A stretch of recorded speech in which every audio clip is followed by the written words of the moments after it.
Hey, how's it going, guys? I'm Paradoxic, and we are back with more reactions for Marvel's Agents of S.H.I.E.L.D., this time on to episode 18 in season 4. Last time we had an intense one. We had a pretty damn intense one. A lot happened. We finally met the Resistance. The Resistance is S.H.I.E.L.D., it's still S.H.I.E.L.D., the S.H.I.E.L.D. that kind of fell under and everything. Way back when, so we found that out, and then, Mace is still there.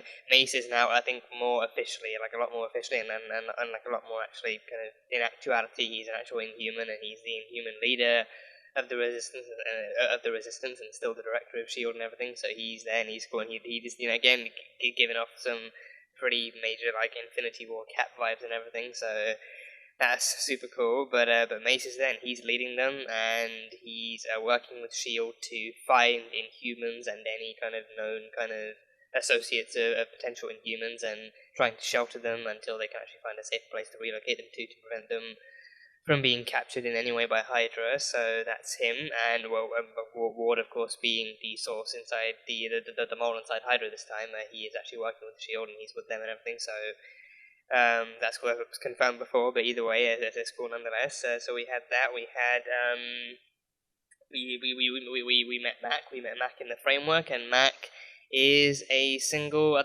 believe he's a single father. I think someone actually mentioned in the last one in the comments.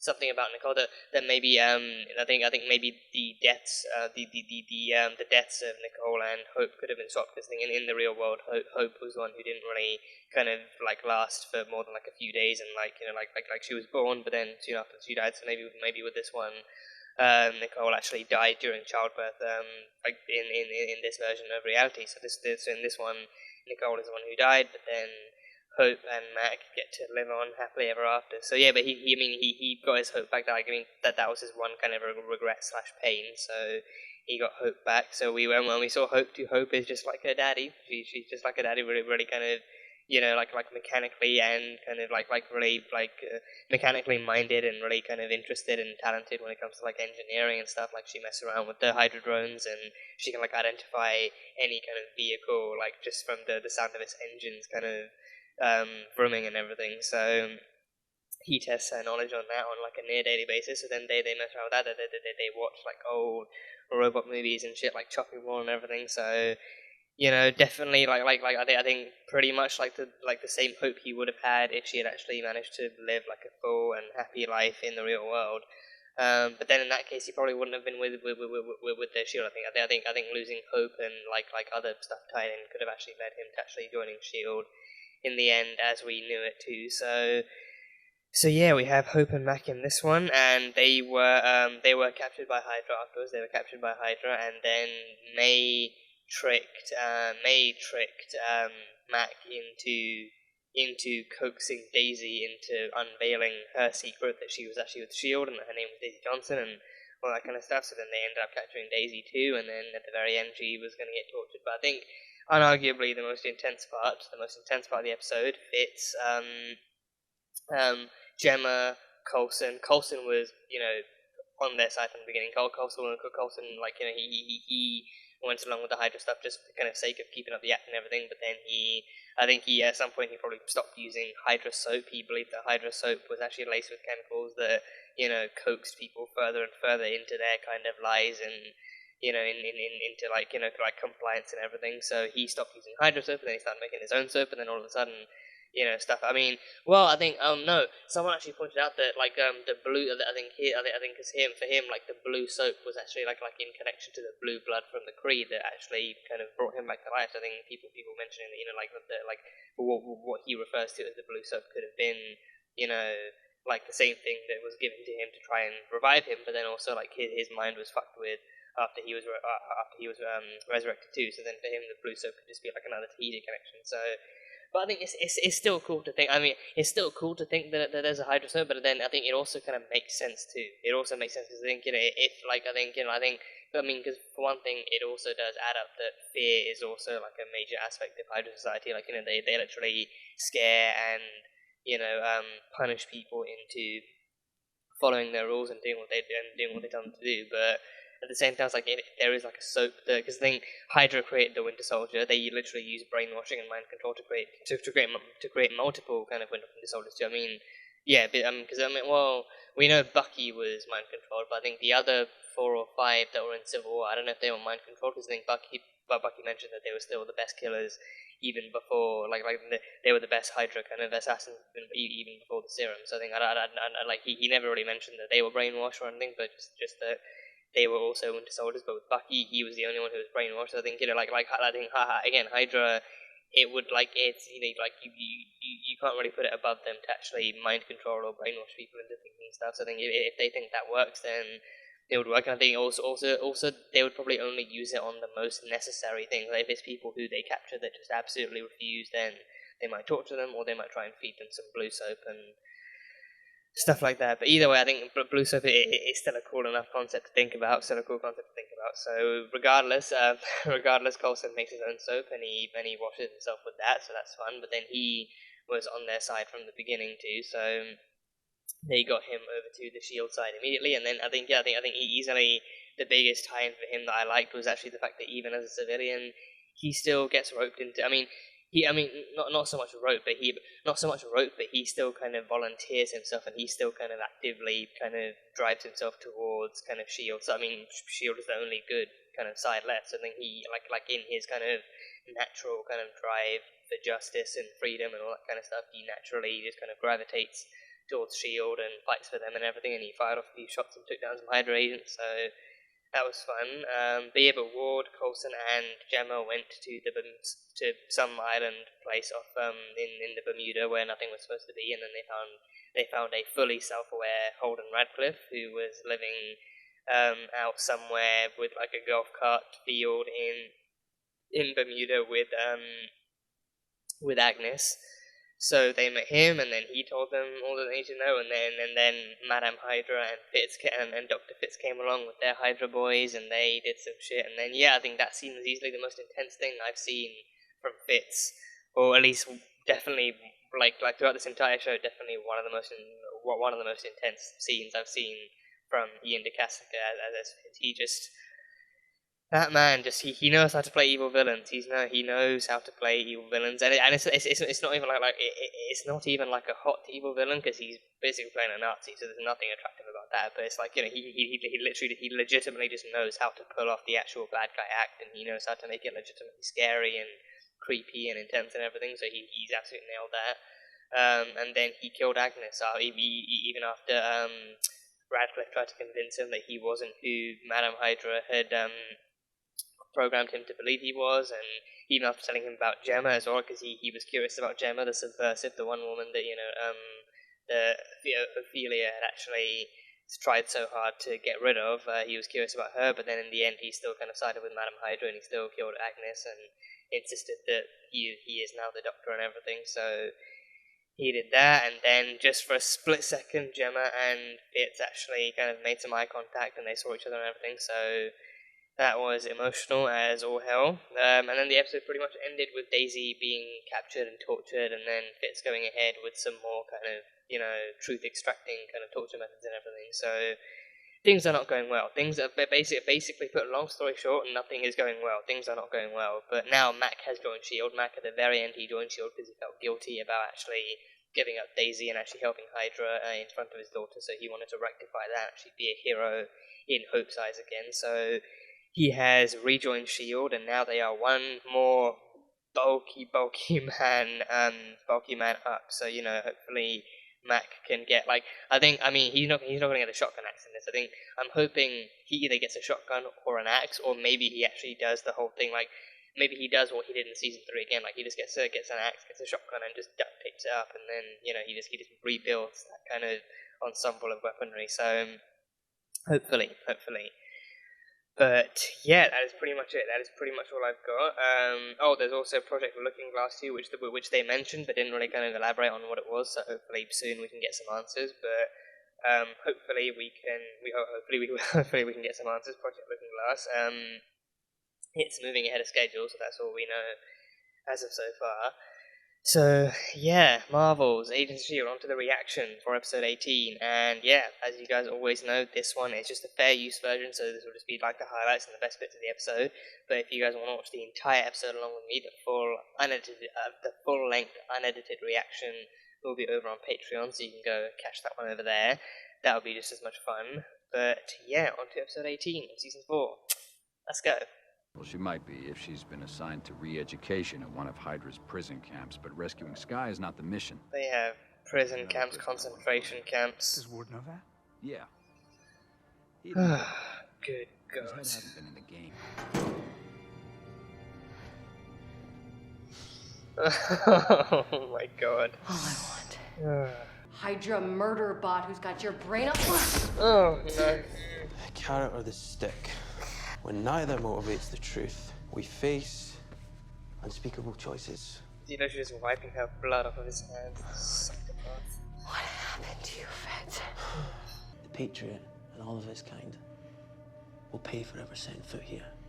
So that has to be what Project Looking Glass is, traveling into the real world through the framework. One of our operatives got caught trying to smuggle out intel on a new Hydra weapon. They've got him locked up at the center. The bus is our way in. Oh. Enough said. They have an operative on the inside.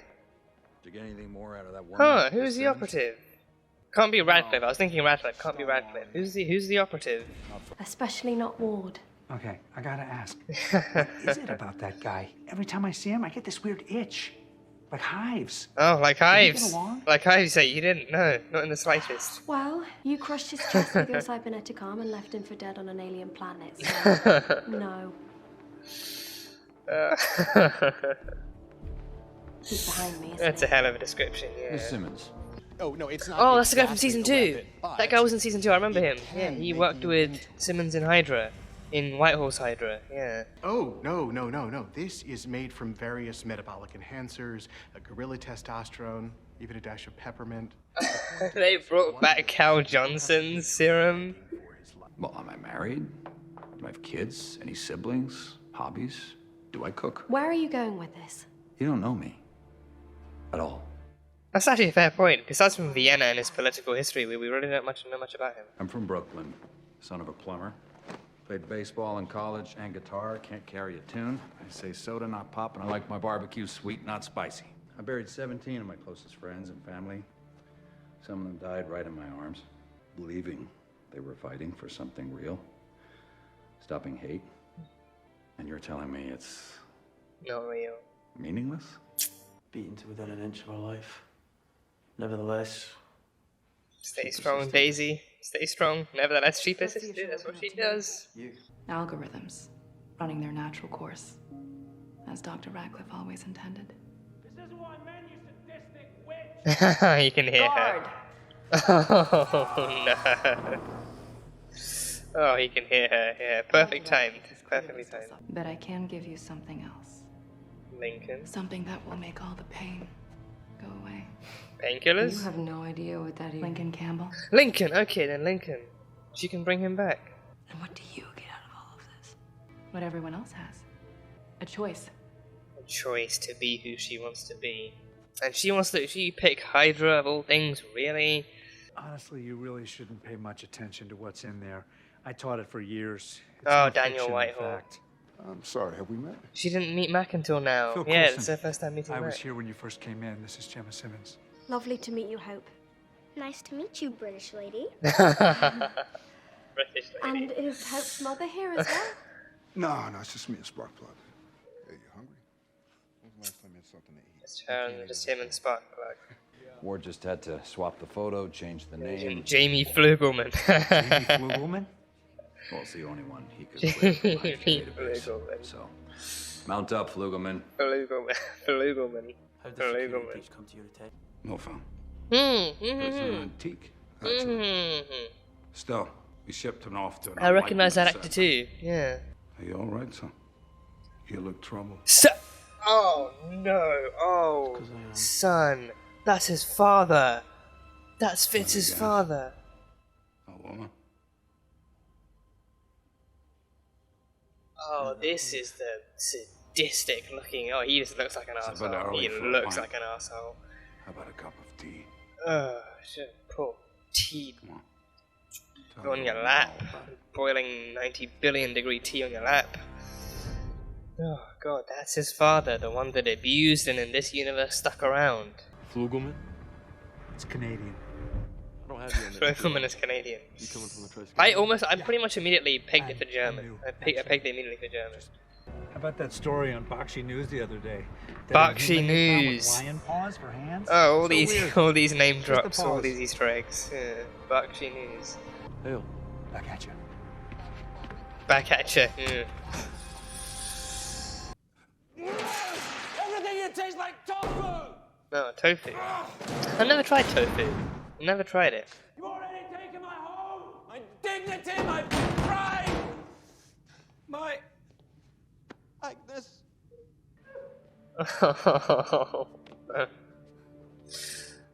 Oh, Agnes did not deserve that. She did not deserve that. She said she took away one regret. One regret can't change an entire life. It Butterfly doesn't change effect. who you are. Butterfly Yes, I effect. can. One person in your life, one decision, one Butterfly sentence has the effect. power to change you forever. Please tell me that you built a back door to this place. And that Ada hasn't destroyed it. I did. And she can't. Huh, there's an escape route. You didn't think to mention this before? You didn't think to mention this to Gemma? Really? What if? Maybe. Now that's your mother talking. Sorry, Father. There she is again. Listen, son, and I know the man I raised, not a coward, but a man of action, a great man. We cannot afford the luxury of what? Luxury of sympathy. Exactly. We don't buckle to guilt or womanly sentiment. I hate this fucker. Everyone I needs to hate strap across their back this, now and again. this particular fucker right here. Teaches This fucker in respect. particular. Honestly, don't know what kind of man I'd be without you, Father. A better one. That's A why I'm in fucking this. better one, Leopold. You'd be a tenfold better one. Don't even know if I'm using that word right, but you'd be a better one. One that I can actually enjoy watching on screen. I sold their lies. Every day. Watch kids get taken out of my classroom because they were different. Because they asked questions. And it forced you into action. They call this rehab? Oh, it's concentration Okay. camp. This is some concentration camp we level go. bullshit. Good to see you guys. Bill Colson and Antoine Triplett. My good friend and inside man. Nice to meet you, Trip. Trip. Haven't heard that nickname since high school. How'd you know? Felt right. Everyone on the bus. Let's go. As soon as I find my boots, you get you another pair. It's not about the boots, it's what's in them. They brought How confident are you about this report? No other center report. they brought Triplett back to me. 2 whole seasons. 2 whole seasons. Ugh. Blatant lies, the complete disregard for historical or scientific fact. Historical erasure. That's why in my house, I'm the judge of what's fact or fiction. Did you clean your room? Well, I'll be the judge of that. So much I can do 5 in a row. 5 times, really? He'll be the judge of that. Excuse me. Big fake dad, loving his little fake kid. This crazy fake world. He's really driving it in, isn't he? What did I do in this other reality? Did I hurt someone? You hurt so many people. Did I kill someone? Killed so many people. More than one. Oh, it's May. Oh no, it's May. Super May. Oh god. Okay, remember, try not to root for May. Oh god. Oh, she's got moves. Oh, even juiced up, she's got some awesome moves. Compliance will be ruled. Oh, is that Bakshi's voice? Surrender. Oh, they're brainwashing them. They are brainwashing them. They're doing the Hydra brainwashing thing with the open eyes and the patterns and the speech. Burnell? Surrender, and you will find release. Take But now, even that kid got found. Even that kid got discovered, and that's Chris. Oh, jeez. Right through the wall. Bring it down. And bring me the body. All those kids. Copy that. My god. Q5, you have your order. Fire on the quarantine building. Oh, no. No. Coulson, Tripp, the kids. They're all in there. They're all in there. Trip! Antoine, Yeah. what happened? The ceiling Antoine, caved in, the Tripp, trap inside. Oh. Oh, head. You need headgear. You could really do it. Oh no. He's only trapped under there, right? He's not dead?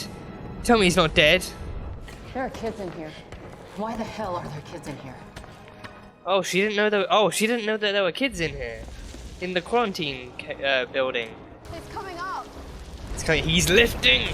He's lifting. He's lifting. Oh god. That one shoulder. Good Christ. Are you insane? He's trying to save a kid. So was I. Either shoot us or help, but don't just stand there. Oh, Snap God. out of it, May. Yeah, snap out of it, mate. Come on. Snap out of it. Yeah. We're not going to leave you. Oh god. Oh no, don't tell me we lose Mace. If Mace dies here, he dies in the real world. Right here, Jeffrey, hang on. No Mace. No Mace. Mace.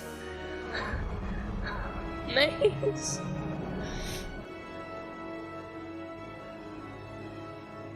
Oh. Mace.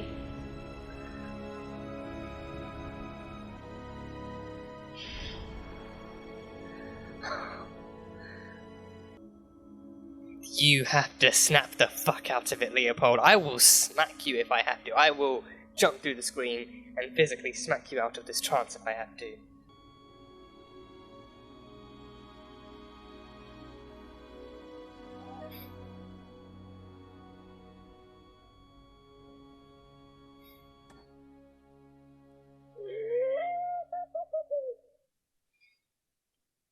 Is it true that you're an inhuman? Yeah. Powerful enough to bring this whole damn place down. Terrigen! Unleash! Unleash the Quake! Unleash the Quake! Quake is back, baby! Oh god, let that husk coat you. Come on, be reborn as Quake! She's... Yes!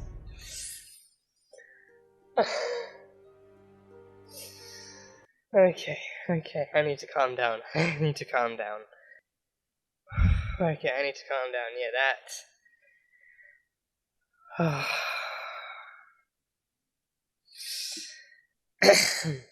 So yeah, a very exciting episode, a very exciting and momentous kind of episode.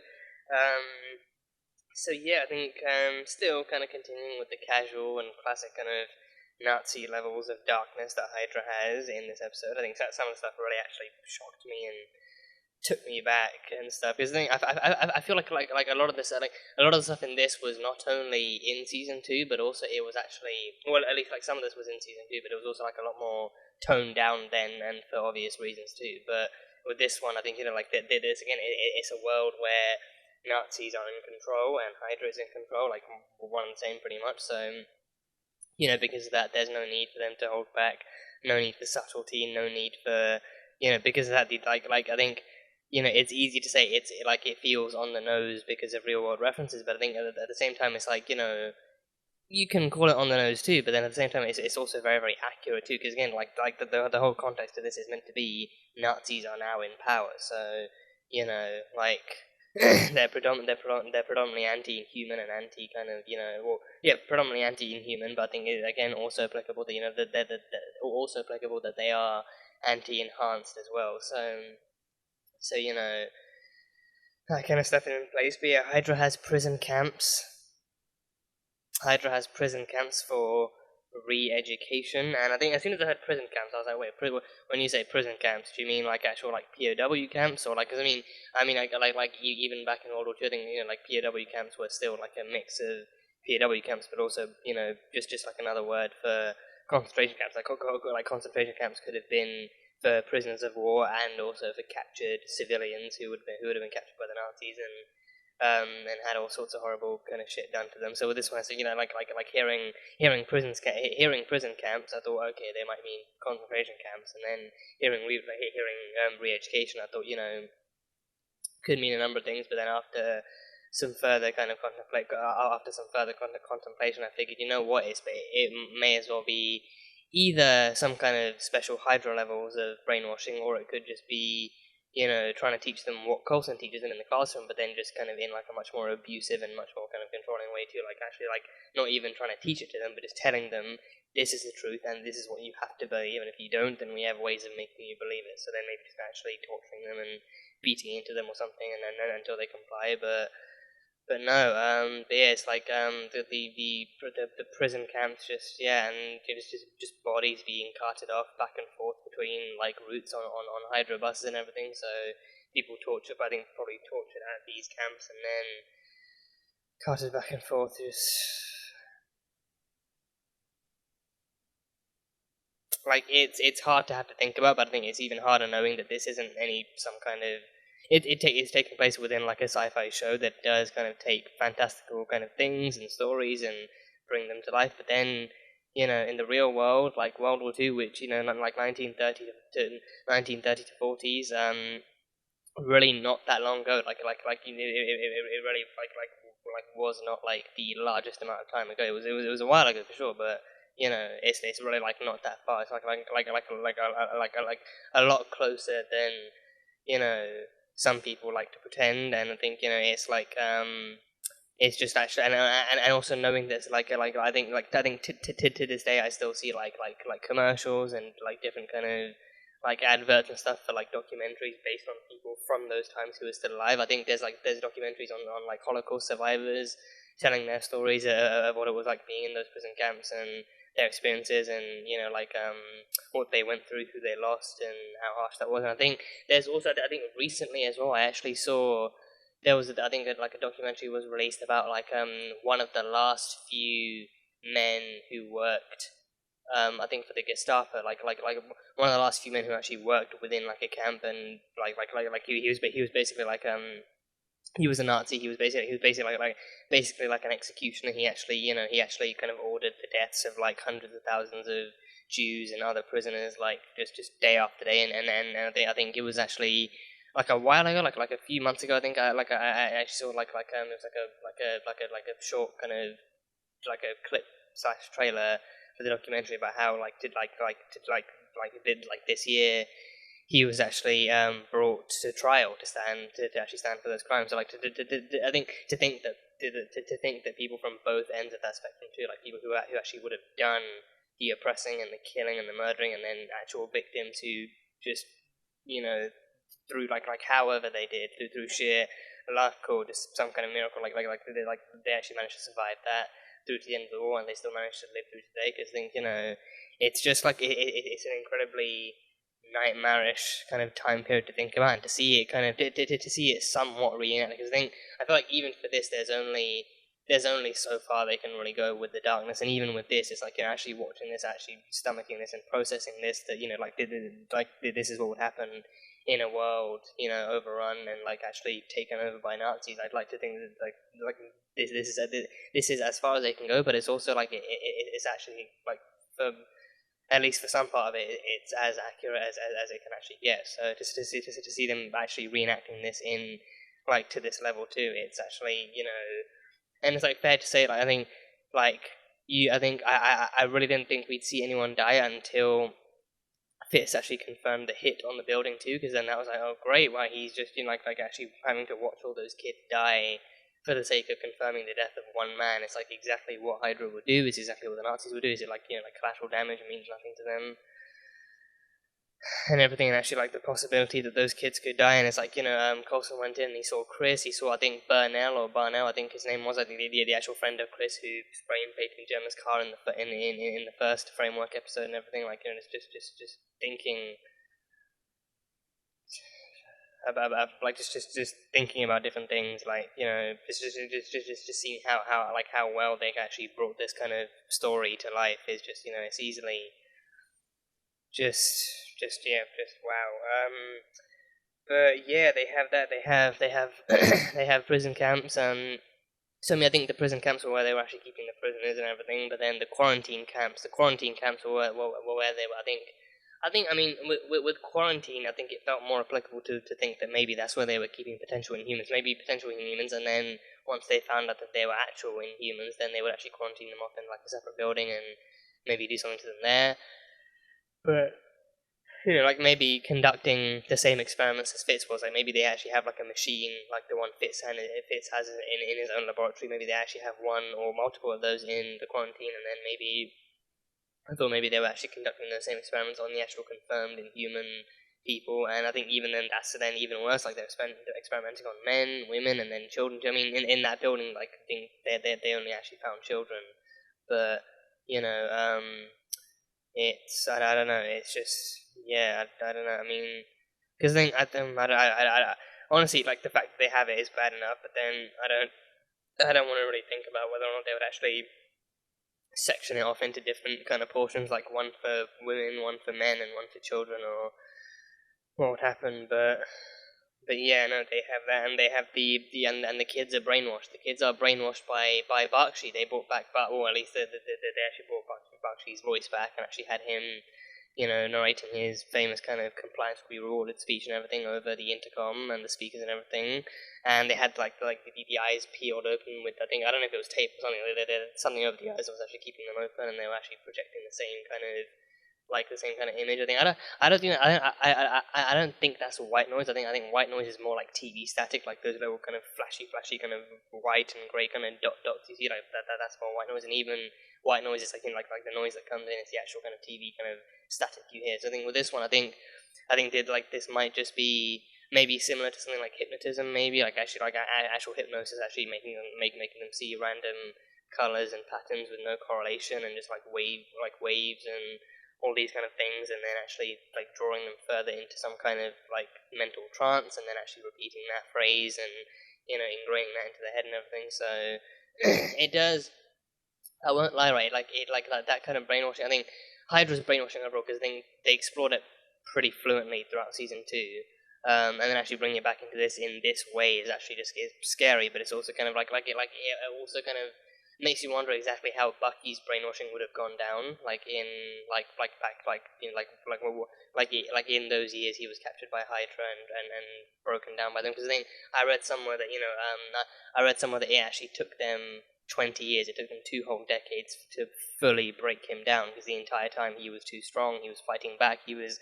I think there was a rumor that he actually kept on screaming for Steve. He kept on screaming because I think Steve saved him the first time. Steve saved him from the Hydra POW camp. The first time after he was experimented on by Zola, so then this time he trusted Steve to be able to find him again, and he just kept screaming his name, and that was hard to have to process too, like him constantly screaming and begging for Steve to find him, but then he never did, and then, after it was only after 20 years that they fully broke him down and were able to rebuild him back up again as the Winter Soldier again. So I think that is also equally traumatizing too, to think that 20 years you're just surrounded by people, by villains and evil kind of evil just fascists that just trying to actually break you down, break down who you are, break your identity, break your state of mind, and destroy everything that makes you you, and then actually rebuilding you into something they can weaponize.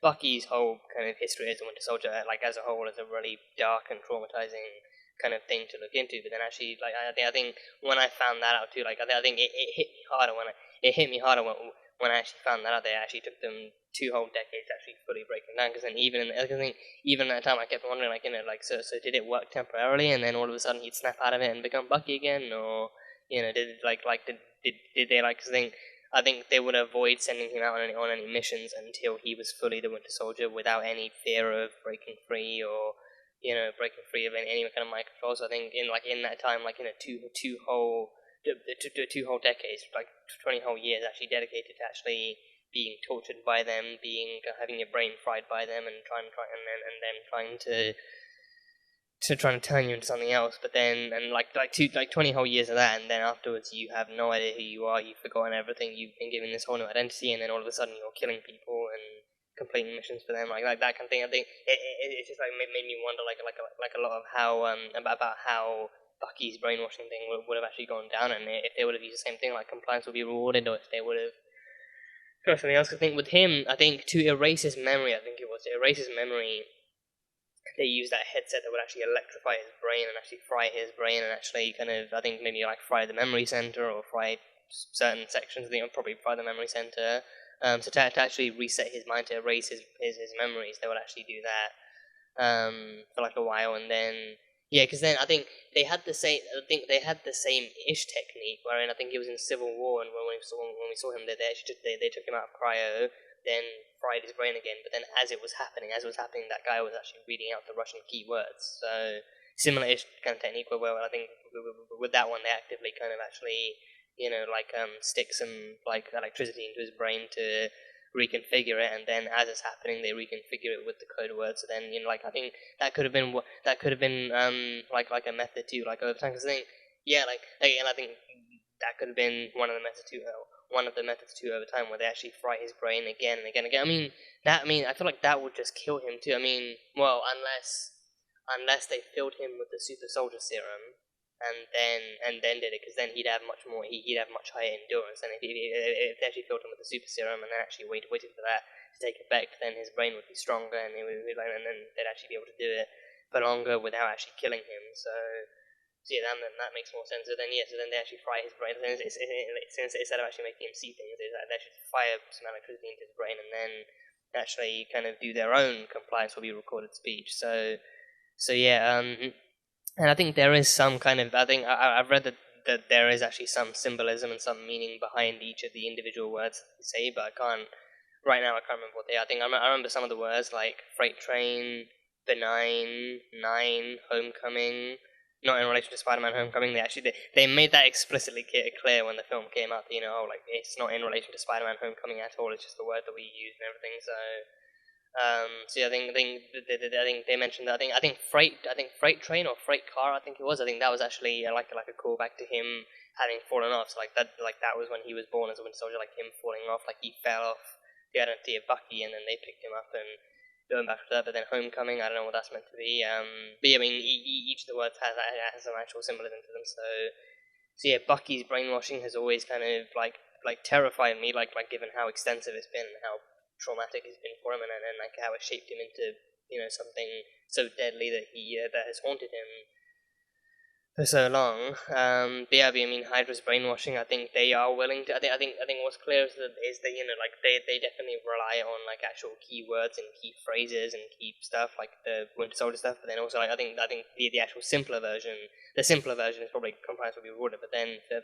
the actual assassins and people like the Winter Soldier, they actually need more, maybe like more extreme methods and more more like complex kind of keywords and stuff and things like that. So yeah, but with this with Hydra, with Hydra, it's just kind of drilling their same kind of their mantra, their mentality into you until it actually gets ingrained in your brain, and then you're fully loyal to Hydra. So yeah, seeing this shit go down is some stressful fucking stuff. It is stressful fucking stuff, and the framework is easily like the darkest I have ever seen this show go. It's easily the darkest I've ever seen this show go, and I think this episode 2 goes to show that I think with this episode 2, it's easily like one of the darkest things I've seen in Marvel TV as a whole. Like not just the whole like Nazi having taken over the world thing, but then also like how it's affected these individual characters, what they've done, what we've seen them doing, like now that they're different people, and how much it's actually changed them on like a more personal level and everything. So this is easily like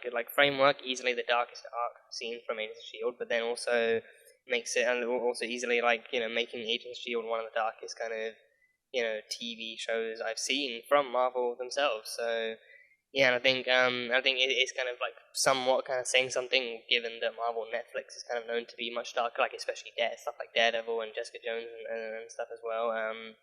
So like Marvel knows how to do dark stuff. Marvel knows how to do dark and gripping storylines. So yeah, it's not necessarily for the faint of heart. Not necessarily for the faint of heart. So yeah. Where to continue to? So Project Looking Glass, I'll do that. I think Project Looking Glass. I think soon after that was Fitz's interrogation of Daisy, and Fitz. Yeah, Fitz.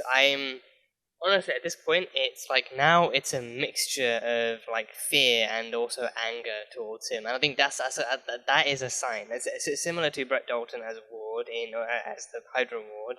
Similar to that, I think it's a sign that an actor is doing a good job. Because now it's like it's kind of it's more of like again like it used to just be fear, like fear of what he was going to do, but now it's like more like an anger that like more angry towards this Dr. Fitz character and what he's doing and who he is and what he's capable of doing and all that kind of stuff. Because then, you know, like Dr. Fitz definitely in this episode just pissed me off, and just I mean, he's meant to. But yeah, and I think again that isn't like an absolute sign that Ian is fucking nailing it. Ian is absolutely fucking nailing it, and I mean, I am kind of concerned because I think almost any time this happens, almost any time. I mean, I think it's easier knowing that he actually did play like an actual good, solid, lovable character for 3 seasons, but like 3.5 seasons before this. But I am still kind of wary, like, you know, because then whenever a character who plays an evil villain plays their villain too well and plays their villain exactly as they're meant to, but then in most eyes like plays their villain too well, then the actor themselves ends up actually getting some kind of hate for it. Because I think Jack Gleason got it for playing Joffrey, and I think more recently, I think, you know, I mean, various people have gotten. I think Jack Gleason for Joffrey, he was just yeah. I think Iwan Rion got it for Ramsay Bolton too, like Game of Thrones, like those 2 Game of Thrones, and I think Jeffrey Dean Morgan, I think reported getting some hate for having played Negan so well in like the season 6 finale and the season 7 premiere. So I think I think anytime an actor who plays an evil villain plays their role either A as they're meant to, and or like a little too well, like when an actor makes you hate their character and you're meant to hate them, and it's a sign that they're doing too well. Some people then, you know, go ahead and take it a bit too literally, and then end up actually casting the actor. So I think I can't imagine it would have been as likely for Ian, because the fact that, you know, for 3.5 seasons he actually played like the character that everyone loved, and the character that, like, you know, there was nothing like that. But then I can't help but wonder if for Dr. Fitz, maybe if some people saw his portrayal of Dr. Fitz as like a little bit too real, or like a little bit too, like, not a little bit too real, but like in case some people actually took it to heart and actually kind of lashed out or did something, or if people reacted to this in the same way as they would have done for them, then I am kind of wary of that. But then again, like, it's like I could honestly, like, even if he had actually played Dr. Fitz for the majority of the show, I couldn't hate Ian, because like I could easily hate Dr. Fitz, and I do, but, you know, Ian is doing his job, and he is doing a beyond phenomenal kind of job at doing his job. But this episode easily just made me angry. This episode easily just made me just pissed off and just aggravated towards Dr. Fitz and his kind of actions, and his actions so obviously manipulated by Ophelia and by his father now too. So yeah, but yeah, Project Looking Glass, back to that. So yeah, so he told her about, so I mean, Fitz kind of threatened Daisy with information about Project Looking Glass, talking about how he knew that, you know, the Daisy and the Patriot had actually come over from their world and stuff like that, and then he actually mentioned how he was going to kind of reverse it, and he was going to go to their world, the one where Hydra never took over, and then he was going to reinstate the whole kind of Hydra taking everything, and then he said, you know, he was also going to make them sorry for ever stepping foot in this. I wonder if I think that then has to be what Project Looking Glass actually is, actually taking Hydra from here, from the framework, and bringing them into the real world. So I think unless Ada on the other side has actually managed to actually capture, because I don't know exactly how that could work either. Like maybe unless Ada has found a way to bring the others, like bring the people inside the framework out of it, but then also maintain their identities and their actual kind of framework identities too. So maybe if she can actually bring Fitz out of the framework on the other end, but then have Dr. Fitz be the one in control, like actually have Dr. Fitz in control of his mind and everything. So maybe if that's how it goes, and then set something for Mace. I wonder if that's what Project Looking Glass is, but I'm not. I think it sounds plausible. Definitely sounds plausible. So that might be, or they're just like actually kind of reinstating Hydra's kind of reign in the real world as well. I think, because I feel like maybe for Ada as well. I think maybe Hydra being successfll and supreme in the framework world is maybe like for her like a trial run. So maybe they can do this, but then now we know that this is possible. So let's actually bring Hydra back into the real world and actually have them reigning supreme and everything. So yeah, but yeah. Speaking of Fitz, we met his father. Who is alive and well in the framework, and is also within Hydra. He works within Hydra. He works, I think, safe to say, fairly closely to his son. So if it's father, and I think I definitely recognize the actor. I think I could be wrong. I think I might be confusing him with someone else who looks exactly like him. But I think this guy might have been in Doctor Who, like in the very first episode of season 5, like the 11th Doctor's debut episode. I think in that one, I think this might have been the same guy. He actually he was the one who was in the hospital, but he had like a dog, and he kind of like he was Prisoner Zero manifested and everything. So that might have been him, I think. And I think he was also in like one of the Harry Potter movies too, like in one of the, I think, like one of the one of the later ones, definitely. I think like Half-Blood Prince, or I don't know, I don't know which one. I think I vaguely remember him from one of the Harry Potter movies, but I think he really reminds me of like the guy from Doctor Who too. I don't know if it's the same actor or if it's just someone else who looks like him, but I've seen him in other places, so there's that. But yeah, but then he is I don't actually know who he is, like what his name is or anything, but he is playing Fitz's father. So yeah, this is the guy. This is the guy. I never thought we'd actually get like a face or like an identity or body for him. I mean, we still don't have a name for him. I don't know what his actual name is. It's probably kind of something else. Fitz, and everything. I think that's the thing with the name Fitz too. It's like, I mean, bit of a tangent, but I think the name. I think because everyone like Fit. I think it's a combination of the fact that everyone calls him Fitz. It's very rarely that anyone I think I've only ever heard Radcliffe calling him Leopold. Like everyone else literally calls him Fitz. But then it's also the fact that Fitz itself. I think this might be a result of like the amount of times I've heard people calling him it. But then Fitz itself also sounds like an actual first name. Like for him, his last name is Fitz. It's Leopold Fitz. But Fitz in itself literally sounds like it could actually pass for a first name too. And I think it's the same thing with.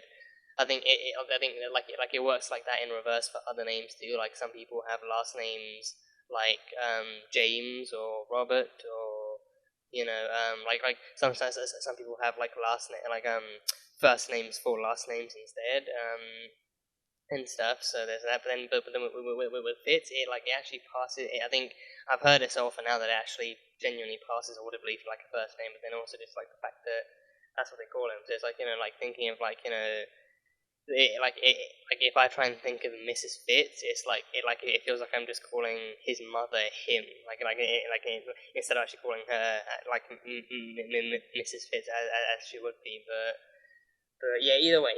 Anyway, back to the main thing, a point. So his father is alive and well, and he's clearly in this world. So I think I wonder what then the regret was too, because I think Ophelia once again managed to reiterate to Daisy like the whole kind of importance of the butterfly effect kind of thing. So she did kind of mention that she changed one pain, one regret in this world, and then everything else afterwards was literally just the butterfly effect and everything. So then I wonder what could have been Fitz's regret in this world that would have made his dad stay. Like maybe because I think it's safe to assume that he never stopped his dad from leaving. In the real world, he never really stopped him, because I think, especially given what kind of man he was, I think deep down Fitz would never probably say it out loud, but he probably wouldn't actually want his dad to stick around. He probably would just want to live with his mum and do science and go save the world or something. But then he probably like knowing who his father was and what he was like, he probably just would have actually bid him good riddance or something when he left. So with this one, but then I don't think that also. I think it might. I think for him, he might count it as a regret in the sense that maybe I don't know. Maybe he regrets that his father couldn't have been better. So then maybe maybe if he regrets not. Maybe if he regrets not trying to change his father, or maybe if he regrets trying not to keep his father around for longer, or maybe if he regrets not trying to make his father better in some way. So maybe that's what it is. Maybe if he believes later on that people have the potential to be good, but then he regrets not actually trying that out with his father or something. So maybe with this one, with this one, I think maybe the regret just changes so that his father sticks around, but then his mother is maybe the one that leaves, or maybe his mother gets kicked out or something. So then either way, his father is the one that stays, and as we can see, his father goes on to fucking nurture the future of Dr. fucking Fitz within Hydra. So not exactly the best of futures. Not the best of futures. Probably should have stayed with his dad leaving. So yeah. But even the whole speech he gave him, saying sorry and being like kind and compassionate and being like forgiving and being all these different things that weren't Hydra was like apparently like like stuff that his mother, like telling him he sounded like his mother and telling him it was all like womanly sentiments and everything. Just this guy just reeks of asshole. This guy just reeks of asshole mentality and asshole behavior and just the worst of the worst of dicks and everything. So I think it's I honestly can't even say that it's good that we finally see the man that Fitz, like the real world Fitz hated and avoided for so much of his life. Like I can't even say it's good because I literally never wanted to see him. And I think I don't know. I think I can't remember ever being curious about him. I can't remember ever being curious about him before like that was mentioned. But then even afterwards, like actually finding out what kind of man he was, I was like, okay, well, good riddance. Fitz has moved on with his life. He's clearly succeeding in literally every possible way in his life right now, and he's got amazing friends, an amazing family, an amazing girlfriend. Perhaps soon to be future fiance and wife and so on. He's living an amazing life. He's living an amazing life without his father, and it's 10 times better because the guy isn't in it. So then, literally, no need to bring him back in anyway. So then, I guess I guess LMD Radcliffe mentioning his father back then was obvious foreshadowing. It was obvious foreshadowing, like going to the framework, you get to finally meet Fitz's abusive arsehole of a dad. Only this time he stuck around, and Dr. Fitz was born, and etc. etc. So. Yeah, so yeah, Fitz's father. So yeah, I mean, and of course, Fitz's father, he knows Ophelia and he adores Ophelia because of how kind of I think I mean, she might I mean maybe like she Ophelia might be the only woman he in Hydra, or at least like one of the few women within Hydra he actually respects because I think she's like steadfast and she's not afraid to do the right to do what needs to be done. She's evil, she's controlling, she's she's not afraid to punish or to kind of set out kill orders and everything. So like she is what he would happily wish for in a woman for his son to love. So he is more than and of course of course because of this kind of because of her behavior towards Inhumans, because of her kind of power and like her way of controlling things. She is now Madame Hydra, which he could not be happy about. I think for one thing, he's proud of his son for becoming Dr. Fitz for becoming like the Doctor within Hydra, but then also he's proud of him for actually having a relationship with Madame Hydra too. So, God, this is exhausting. This is exhausting. Yes, it honestly is just depressing and exhausting. Depressing and exhausting. That's exactly what it is. So, yeah, and in an attempt to set May after Patriot, after Mace, in a way that she'd be able to withstand him and actually deliver some equivalent attacks, they brought back Cal Johnson's bootleg serum. They with the, I can't remember what, I think they mentioned the most memorable ingredients, like, I think muscle enhancements or something like that, and then like gorilla testosterone, and then even down to the tea with a hint of peppermint, So they brought back Cal Johnson's bootleg serum and gave it to Mace so that she'd be able to withstand Mace, which she did. That fight scene was awesome. She had some moves, and I think I can only suspect that those moves were somehow enhanced by the serum itself. Like maybe she actually used her usual moves, but then actually put like a bit of extra finesse on them or a bit of extra strength or speed because of the serum. But then it being the bootleg serum too, it only really lasted for like an hour or two maybe. So it wore off fairly quickly. It lasted long for them to give us a cool fight between her and Mace, but then Mace being an actual Inhuman he's actively trained and fought with his powers, whereas May has the baseline level of training with her normal human strength, and then all of a sudden getting the training. I think it's also based on how we saw it happening. We saw it actually. We saw it actually transforming Cal too. With Cal, he actually changed and he morphed into something a lot more animalistic, but and I think even visually he actually changed too. Like I think because of the gorilla testosterone, he actually looked more like an actual animal too, to an extent, of course. But then I think with May, she had the animalistic noises and the movements and the kind of approach, but then she still looked like regular human May and everything. even Mace taunting her with like, wow, so you can't beat us, but then in order to beat us, you try and become one of us. So that's really the kind of cards we're playing here. So yeah, but it gave us a cool fight with May and Mace, so that was cool. But then he did end up overpowering her, throwing her through a wall and everything. So that was fun. But we saw the return of Cal Johnson's bootleg serum. So that is something that is something that is honestly something I never thought we'd see again. Because we saw that earlier in the season. We did see it earlier in the season with Mace. I think Talbot did confirm that they had actually used the same serum confiscated off of Cal Johnson, but then they had actually modified it, taken the bad parts out, and actually kind of configured it not only for the same kind of more efficient purpose, but then also configured it for Mace's body as well. So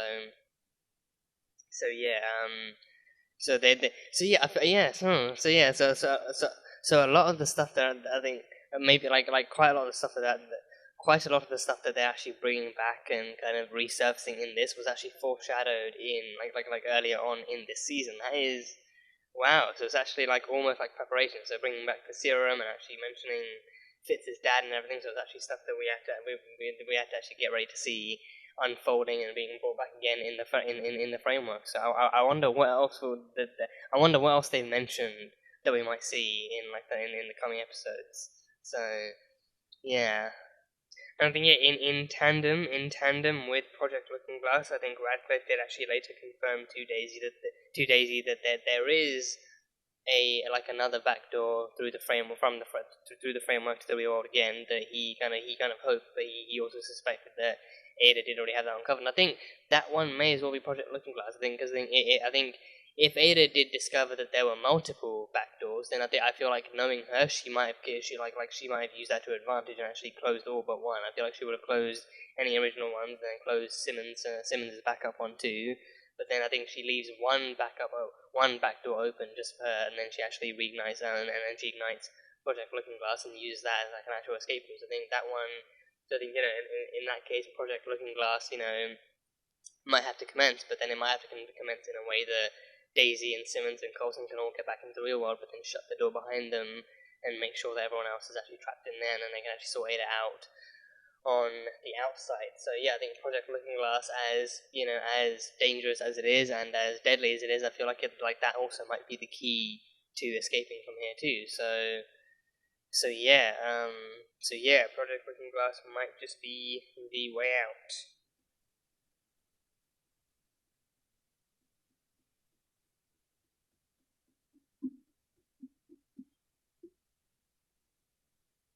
They gave him back to us. They gave him back to us. They gave us Antoine Triplett. After all this time, 2 whole seasons later, the amazing, the extraordinary, the lovely B.J. Britt returns and graces our screens as Agent Antoine Triplett. Oh god, I can't tell you how. That reveal caught me off guard. That reveal definitely.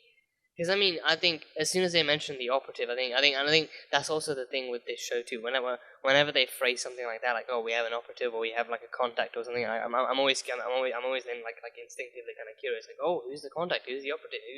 Who's this mystery person that you have that you're in cahoots with? Who's this mystery person? Like, am I gonna know them? Am I gonna recognize them? Or immediately like under my ears just like perk up like a meerkat and say like, oh, who's this person? I can't wait to see who it is or meet who it is. So then, and especially with this being the framework, Ward being back, that was like a huge kind of knockback too. That was like a huge kind of surprise to see. So then I think as soon as I found out that Ward was back, I was like, I think my mind like on autopilot ran from that episode onwards, being like, okay, so who else? Like, what other familiar faces might we see? Like, are we, knowing Ward is back, are we then going to see Trip? Are we then going to see Garrett? Are we then going to see Bobby? Are we going to see other familiar faces that we actually haven't seen in like a while, or ones that we actually lost out in the real world again that have been rebuilt in the framework and everything? So I think Trip definitely. You can actually go back in my reactions and check. Trip was definitely one that I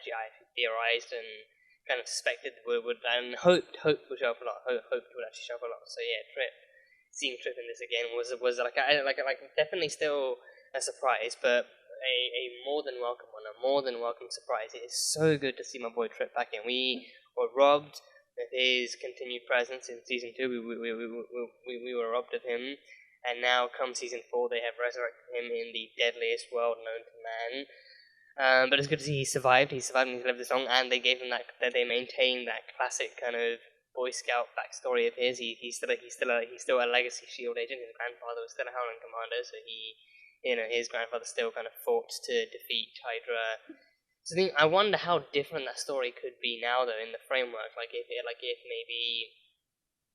So I mean, at this point, in this point in the present day, the Howling Commanders would definitely be dead. But then I can't help but wonder, if because I think someone did actually mention in one of the previous reactions that Hydra rose up out of Bahrain, out of the Cambridge incident. Bahrain happened, but then that was averted. But then the Cambridge incident happened, and then in that power vacuum of fear and worry and kind of cautiousness, that's when Hydra rose up and assured the people that they would be safe again if they actually trusted Hydra and actually gave them their security, gave them their freedom in exchange for security and everything. So that's when that happened. But then I think World War II stuff still happens. So then I think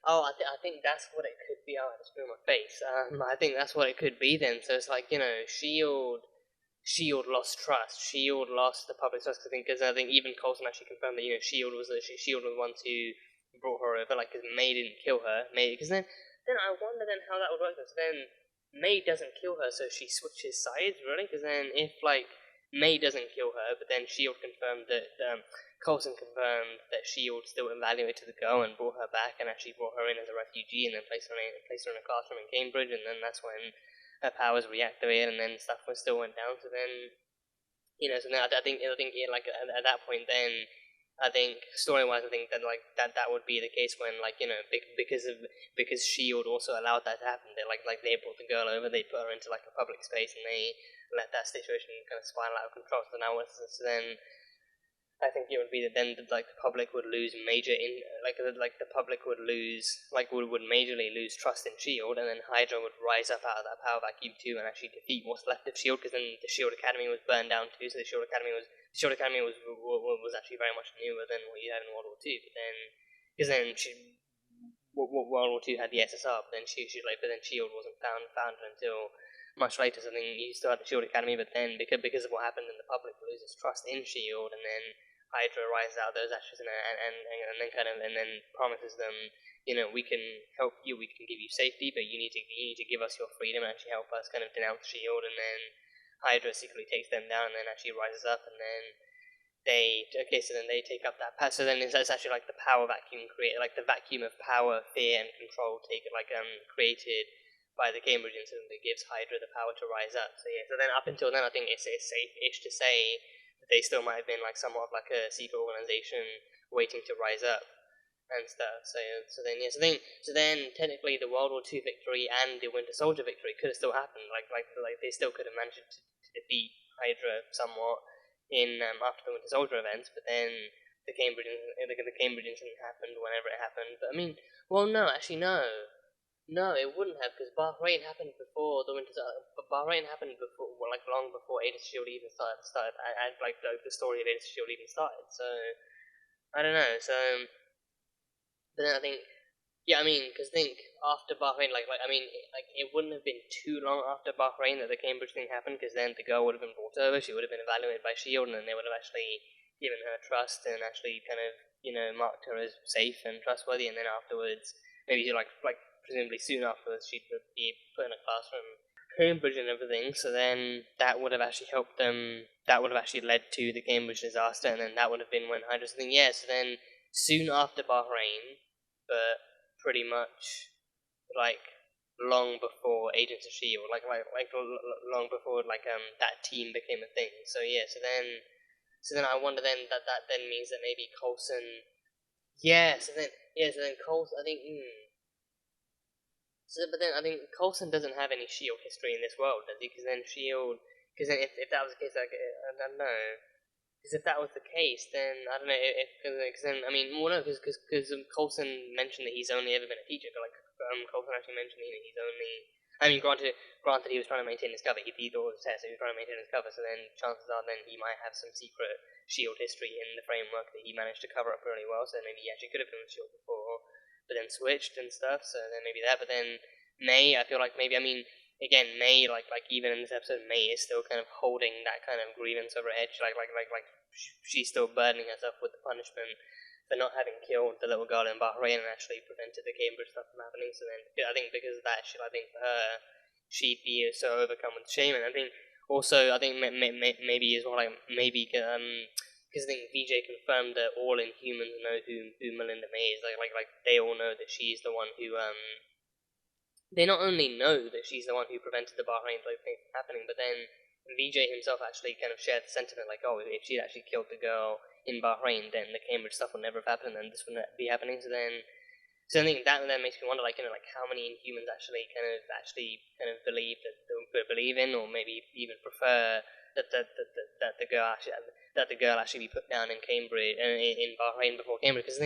Because then for season 2, that was the whole thing with the Inhumans too. With season 2, like Zhang having witnessed like Shield murdering two Inhumans, and then that kind of thing going on, like that. That's what led to the Inhumans versus Shield war on the aircraft carrier. So it's like a catch-22. You really can't win on either side. Like if you kill her, then the Inhumans thing happens in season 2. But then if you let her live, then essentially like the framework probably would have happened or something similar to that. So yeah, so I do not know, but so yeah, I got from Antoine Triplett back to the May thing, back to the May and the child thing. So yeah, Triplett. So yeah, but Trip is back. So yeah, yeah, I'm really happy. I'm really happy to see him again. I mean, he's probably not going to extend the. I mean, I don't know. Because I can tell it's definitely a framework exclusive thing. So I think it's probably not going to extend beyond this final arc of the season, and then it's just going to be like the latter half of season 4. But then even then, I'm really excited to see what they can do with him. Actually, bring him back to Shield. I think. Seeing Mac, even this version, I think I'm really excited to see how Mac and Trip get along, because I think Mac and Trip were definitely friends in season 2, long before he actually died. So I really am intrigued to see how they can pull off kind of if they can pull off any kind of. I feel like they'd been. I feel like they would naturally be friends. I feel like their personalities would get along really well together. They'd easily be like that kind of big brother little brother kind of duo as well. Like I think from what I remember, that's the kind of energy I got from the first half of season 2. So I can easily see them having like a similar thing here, and even kind of even Trip kind of joking around with Hope and actually having fun with her and showing her some cool tricks and everything. So. Like Trip was just that kind of guy. He got along with pretty much everyone. Like even Fitz, even Fitz, like minus the whole kind of minor jealousy stuff going on, he still got along with Fitz. He still treated Fitz great, and Fitz kind of. I think deep down, Fitz also knew himself. Like he didn't hate Trip. He just kind of hated how jealous he felt and how jealous like the whole thing made him feel too. So like he knew deep down, he liked Trip. Trip was a friend. He was a trusted colleague and stuff like that. That's just who Trip was. He befriended everyone. He was friendly. He was sometimes flirtatious, but then still harmful. Harmless, not harmful, harmless. But he was a great guy. He was a great friend, a great agent. So I do look forward to seeing how him and Mac actually get along in this, and how he kind of reintegrates with Shield after having been captured by Hydra too. So. Antoine Triplett is back. Antoine Triplett. VJ Britt has returned, giving us some more treasured Antoine Triplett content. I really wish it could have been in better circumstances than the Nazi world of the framework, but what can you do? We're getting him back, and I think I think it would be super satisfactory to see him working with the Resistance and working with Shield to help to actually take down Hydra all over again, because then he. Actually solidifying his line from season 1, where he told Agent Koenig, I think that one was Eric. He told Eric Koenig, when Koenig was actually interrogating one of them, asking them why they were here and how they I think he asked them how do you know or defeat Hydra, how do you know Shield will win? And then he actually said like, you know, like my grandfather beat Hydra way back when, so he did it back then, and we can do it again now. It's actually solidifying that argument right here, right now too. Showing him working with Hydra and actually working. I'm getting my words all fucking mixed up right now. Working with Shield, I swear to God I meant Shield. Actually working with Shield and actually working with the Resistance, which is Shield. Remember that. And then working with them to take down Hydra. So seeing that kind of thing come to fruition will be super duper cool. But yeah, I'm really happy they actually brought Fist back. That is, I think, I think these are the kinds of surprises. These are the kinds of surprises, like this and Ward and everything. Like these are the kinds of surprises I can only imagine how gobsmacking they were way back when this was live. When this was live, I can only imagine how gobsmacking this was. I think season 4. I think when would this have actually taken place? When would this? I trust I can actually look this up without spoiling myself. I'm taking a bit of a risk here. I'm trusting I can actually look this up without spoiling myself. Season 4 release date September 20th, 2016. Okay, original source is September 20th, 2016 to May 16th, 2017. So that really wasn't that far away then. That was like, you know, now it's 21. So that's what, like 1, 2, 3. That's like 4 years away. That's like 4, maybe 5 years away. That's really not that long. That's really wow. So, you know, wow. Yes, I mean, I was still definitely watching TV back then. So, yeah. Okay. So May 16th, 2017. That's when it ended. So September to May. I mean, the average kind of run of like a network kind of show, 22 episodes. Still, it definitely matches. So 2016 to 2017. So yeah, that matches. So yeah, wow. So yeah, again, really not that long ago. I think, you know, I mean, I don't know, because I think it could have been on the UK channels, right? I remember E4 in the UK. E4 hosted E4 hosts quite a lot of American shows too. Like E4 has had like The Big Bang Theory, and I think even to this day it has like reruns and stuff that will run on for God knows how long. And like How I Met Your Mother, Rules of Engagement, a lot of different American sitcoms. I think Comedy Central was the one that had like Friends and Frasier maybe, and other stuff. I think the E4 was the one. The E4 was the one that actually had like the new ones, like The Big Bang Theory and How I Met Your Mother, and all those different things. I think E4 also had Supernatural too. E4 had Supernatural. I think once I started reacting to Supernatural, I think that's when I realized just how much later. Because I think it was actually when I was actually reacting to season 12. I think it was after season 12 ended.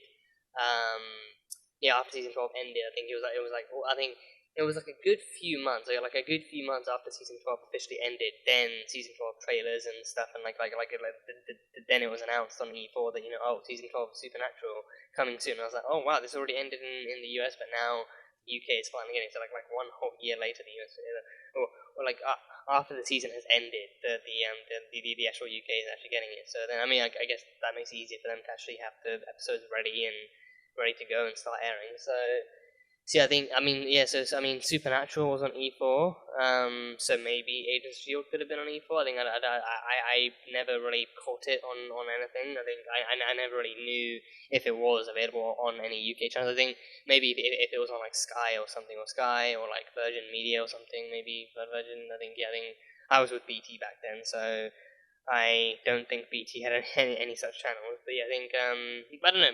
Maybe the UK could have had Agents of S.H.I.E.L.D. in some way. I'm too curious to let that thought go.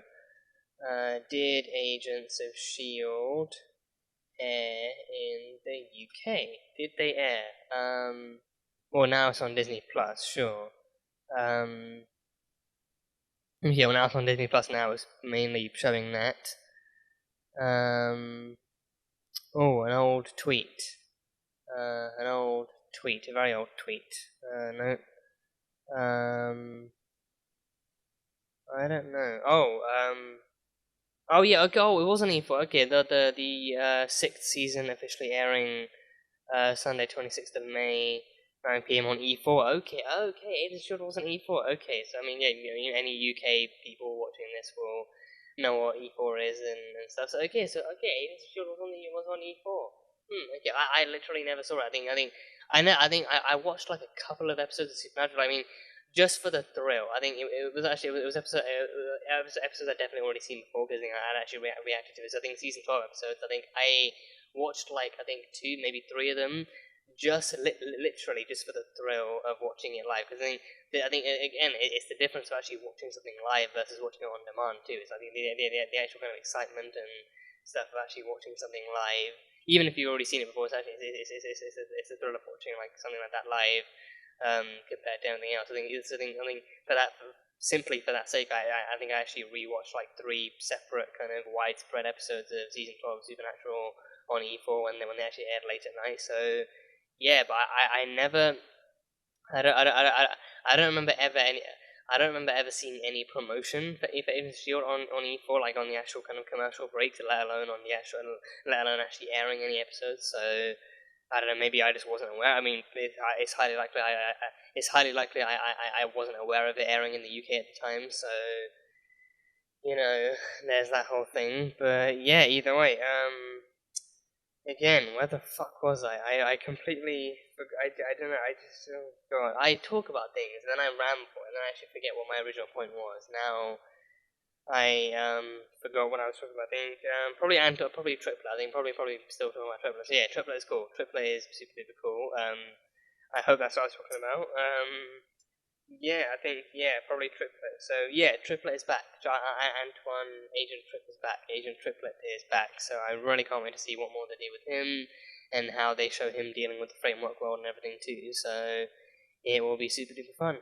And then I think unarguably one of the more interesting kind of debates and conversational kind of topics of the episode was definitely Simmons trying and evidently struggling to convince Mace and Ward that the framework wasn't real, that this world wasn't real, and that like what they were fighting for wasn't really like a real threat in the sense that it wasn't really much of a tangible threat, and it wasn't really something that was going to have lasting effects. But then I think, and I love that. I love how well they've actually. I love how well they've explored it, how deep they've gone with it, and how well they've actually made these framework elements and these framework identities actually kind of think of themselves as real. Like the writing with some of the dialogue too, and especially Mace's speech too. Like like him asking her all these kind of seemingly simplistic questions, like, oh, was I ever married? Did I have kids? Did I like to cook? What was my favorite color? What was my favorite sports? Or where was I from? Or and I think it's actually like a great kind of point to the truth that Simmons really never knew him as an actual person. Like I think even we as an audience are never really told anything about him besides from the fact that he actually besides from like most of his political history, we know next to nothing about him as a person, like where he's from, if he was ever married before, who his parents were, like where he comes from, or like what he did as a child, or what he did growing up, or anything like that. Like literally no personal history has been revealed for Mace whatsoever. Just his actual ideals and his political kind of history and stuff. So I think then he makes a good point. So he really because of that Simmons really doesn't know him at all, and then he even the framework Mace at least actually gives off his own kind of identity where he's from Brooklyn, and he loves so he says soda not pop, and or he says soda not pop, and then he loves all these different things, and he had like this whole history, and then actually adding on to the personal history, he kind of includes all the friends and family and the colleagues he's seen die at the hands of Hydra, trying to protect them and trying to protect the resistance and everything, and he kind of adds in that like all this is kind of leading up to proof that the fact that this actually is real, and it's like they've fought too hard and for too long, and they've lost too much to start believing that it's not real, or that it doesn't matter in some way. And I think it also stems right from Gemma thinking as a scientist upon arrival. It also stems from that because I think as soon as she arrived, it's like her first reaction to meeting Dorman in the car is like, wow, you have dreams and goals and ambitions and thoughts. Like you're so like multi-layered. She's literally not even I want to say trying, but I think she's near incapable of seeing her as an actual person or as like an actual identity, and instead seeing her as like just really, really effective and efficient and really, really advanced like layers of code meant to manifest this kind of identity, meant to manifest this person. So like I think it's also the fact that like her like over analysis of the framework and her kind of and like her deep rooted belief and understanding of the framework being a virtual reality is also preventing her from actually understanding the right way to go about actually telling people this, and also actually preventing her from actually understanding that, you know, it's not really these are people who have been designed to believe that this is real life for them, and also before you came along they had like an entire enriched history behind them where they actually fought and they fought and they fought and they lost and everything. So like, you know, like because of that, it's like, you know, you think just because you you came in here, then, you know, like you stepped into this virtual reality that, you know, like doesn't really have much of a history to it, and it's just really it's really just like, you know, layers of code mixed with some dark old magic, and then voila. But then Ada has actually managed to build a world with this, I think, and that's what Ada, I think, that's what Ophelia keeps trying to say, when it was like, you know, like she didn't just build a world, she didn't just build like some kind of globe and then have people and then fill up with people randomly and then kind of like, you know, do whatever. Like she actively, at least of the SHIELD team, she created a world affected by the SHIELD team itself. She created a world where the SHIELD team were put in, but then one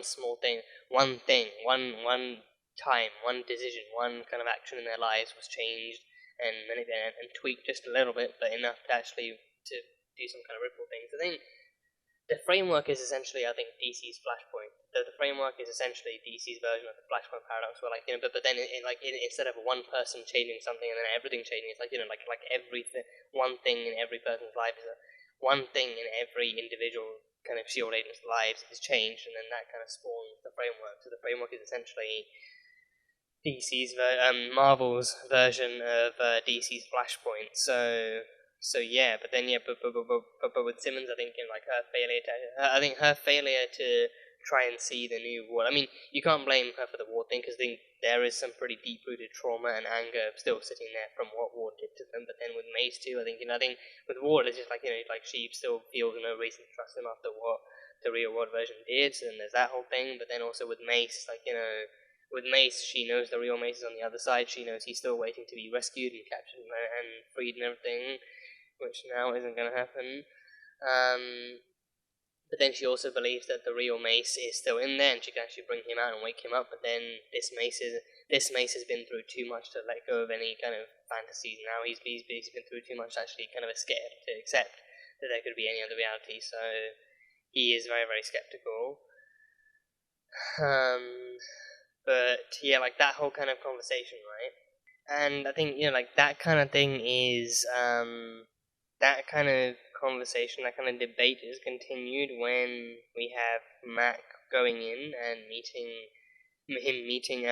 Gemma meeting Framework Mac for the first time, and then actually meeting Hope and everything, and then that's cool. So now Daisy and Simmons have officially met Hope, met the I think Gemma never knew. I don't think Gemma ever knew about the hope that he lost. Only Daisy was there to talk to the Ghost Rider, to actually talk to him, and the Ghost Rider telling Daisy that, you know, he's got a lot of pain, he's lost hope and everything. So only she knew. But then now, Gemma kind of finds out about the daughter he now has, and stuff. So I think then she kind of put two and two together and actually figured out, oh, he must have lost his daughter in the real world. So then Ada fixed that for him.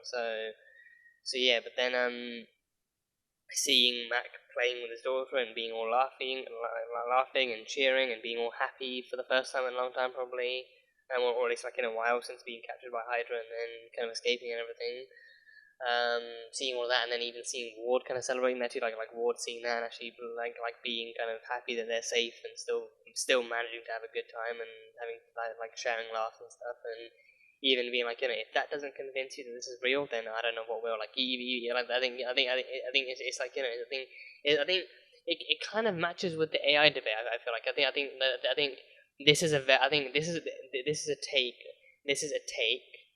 Like, it's like taking the take on AI being real or legitimate or even human and applying it to virtual reality instead. Like, if like a virtual reality is real, like how far does a virtual reality have to go to be considered as real, like how how interactive it is, how, because with the framework, it's super interactive and it's super fruitful in its history too. Like it's actually built from modified artificial history and stuff. So like modified history that then spawns an entirely new future for all of its inhabitants, and then that kind of stuff happens. But then also the interactivity too. Like, you know, the people in it are extremely interactive and they're extremely emotive, and you know, like they believed. I think it ties into ties into Radcliffe's line from just before, like the episode just before it, where he said, like, you know, they believe it's real, so then that makes it real. So then, you know, like even the people within the framework, you know, I mean, to be fair though, for them, they've also been programmed to believe it's real, and so because of that, they interact with the world in a way that makes it real. So then, you know, like Hydra enacts its laws, and then there was this fights back and everything. So then with them, it's like in like Mace and Ward both believe it's all real.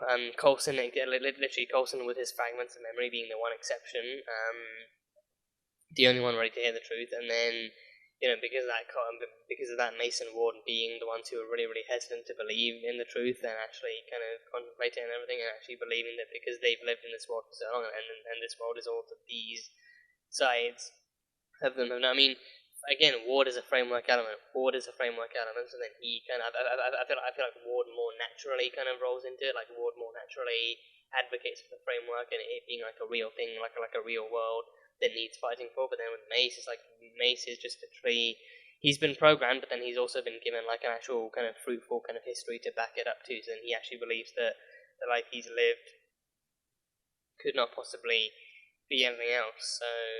So yeah, but I think it's definitely a take I don't remember ever having seen in movies or TV before, like them taking like what is reminiscent of the whole kind of, you know, like how far does AI have to go to be real argument, but then applying it to a virtual reality. Because I think I've never seen any stories where people advocate for like a virtual reality to be. I mean, maybe Ready Player One might be an exception. Ready Player One, like in that one, like the majority of the world who kind of have VR headsets actually kind of interact with it.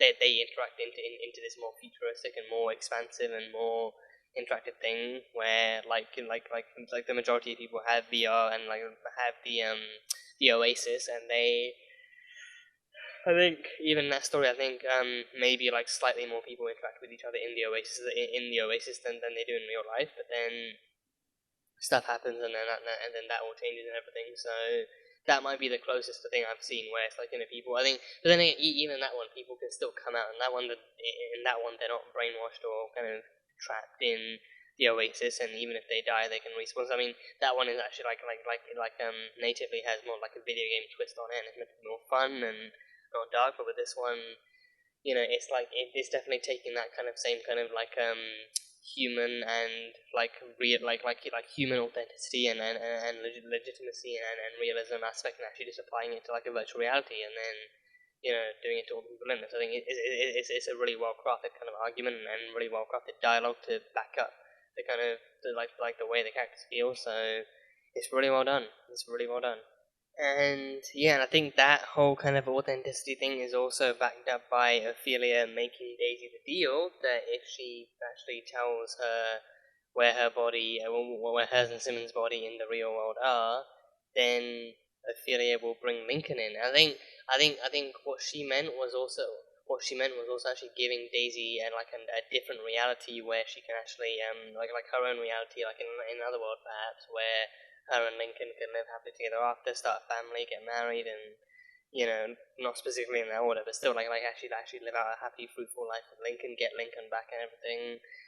And so like taking that pain away, because Season 4 literally started with her running away, like actually running away in order to kind of somewhat avoid processing the grief and everything, so actually giving her Lincoln back and everything. So I think hopefully, like by the end of the season, I think with the season having started off with Daisy still struggling and like fighting to process the grief over Lincoln, I'm hoping the season can end with her finally accepting that not only is he gone, but it also wasn't her fault. It wasn't her fault, and she can move on knowing that he would want her to move on. He would want her to be happy. So I'm hoping the season can end with her moving forward.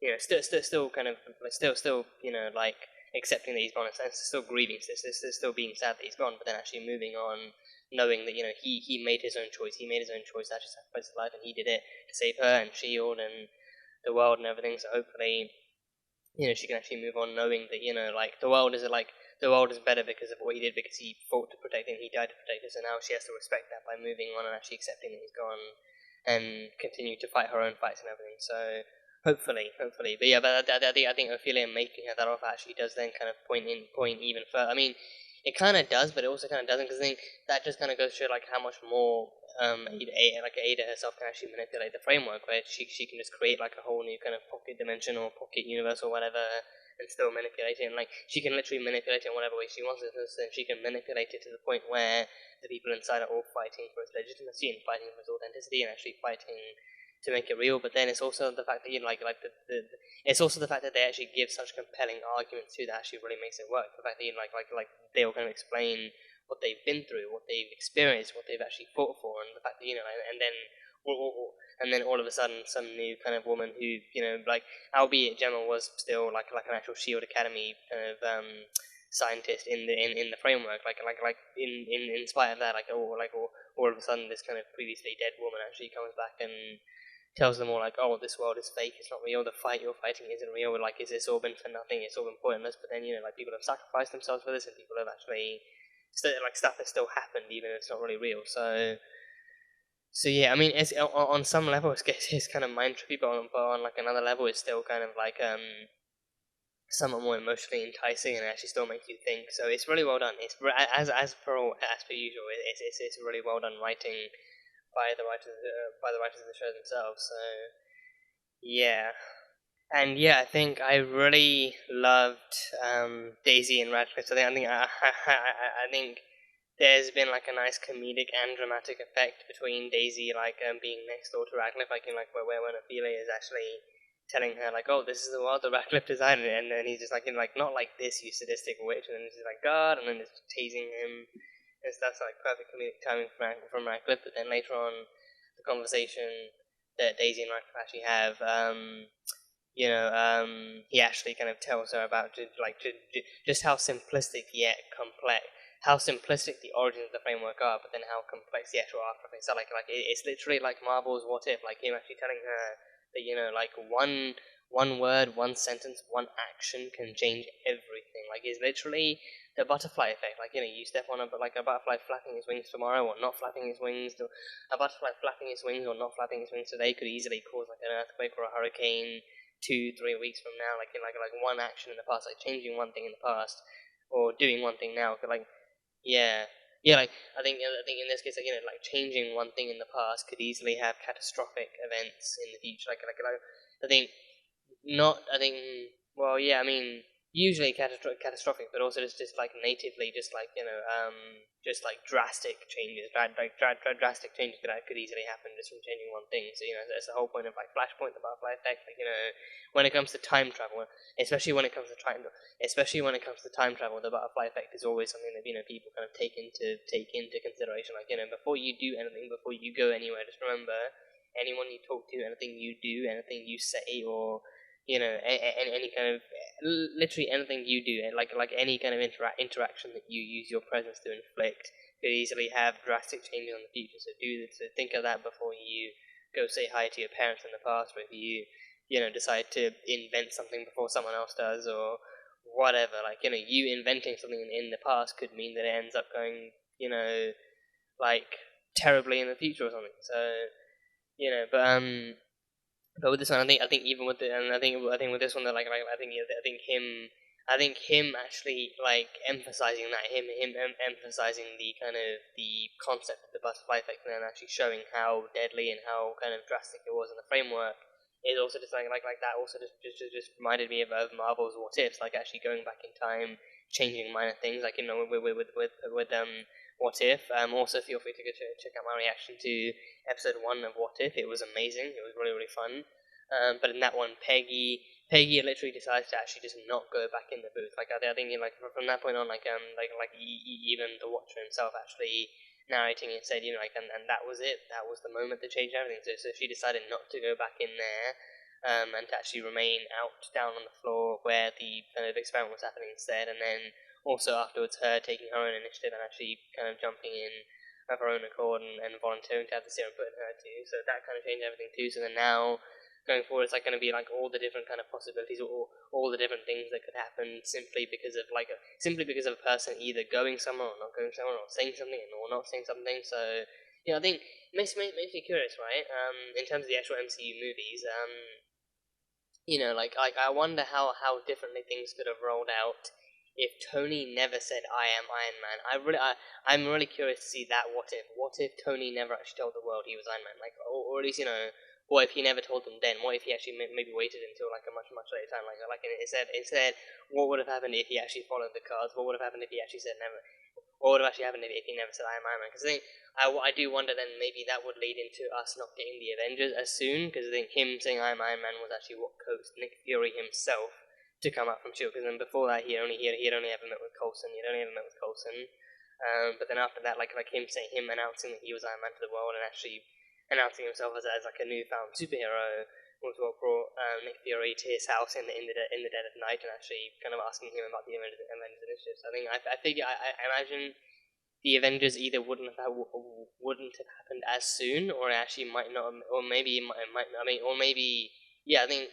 Because I can't imagine like an Avengers roster where Tony isn't really there, because he's still Iron Man. So I think at some point, definitely at some point, maybe after Iron Man 2, maybe Nick would have, or maybe either during or after Iron Man 2, Fury would have actually contacted him and told him, I want to talk to you about the Avengers initiative. But then it would have actually happened quite a bit later and stuff. So yeah, but that is actually like a what if, like that is one of the what ifs I'm actually really curious about. Like, what if Tony never told the world he was Iron Man?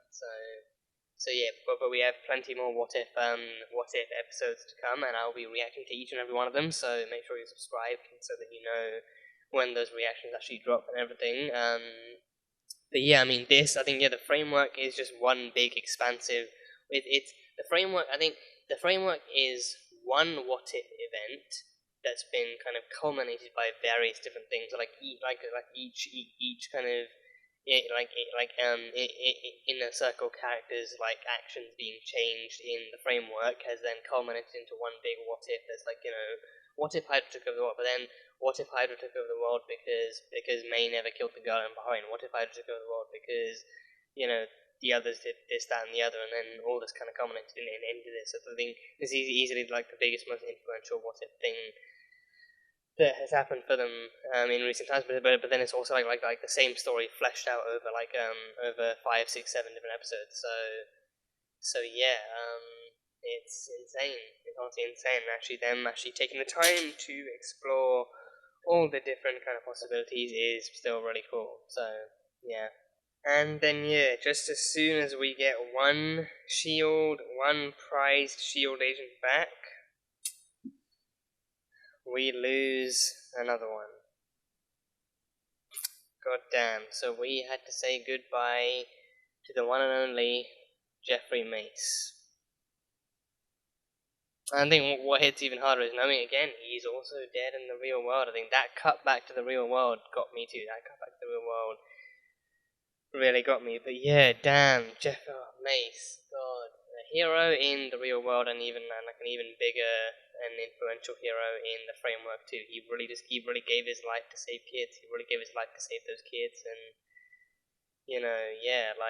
oh god, just I really hoped they would have actually been able to save him and actually been able to bring him back and everything, but I guess they just really said, nah, it's not meant to be. Really not meant to be. So say your piece now and get ready to say goodbye. So yeah, and I think I imagined like as soon as I saw him like not only lifting up that giant chunk of rubble to let Chris go, but then also actually balancing it all on one shoulder instead.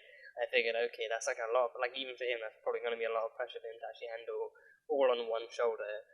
So it's probably not going to last very long. And then he didn't let Coulson and Ward actually bring the cabinet over to help that do anything. So then he literally, the building was coming down over time too, so it's not like he really kind of like gave them much time to think or even had much time to think, so it kind of makes sense, but it still hurts knowing that happened and everything, so it still kind of sucked. But yeah, damn, Jeffrey Mace in the framework again. In the framework he was a hero. In the framework he was a true born and bred hero. He fought to keep S.H.I.E.L.D.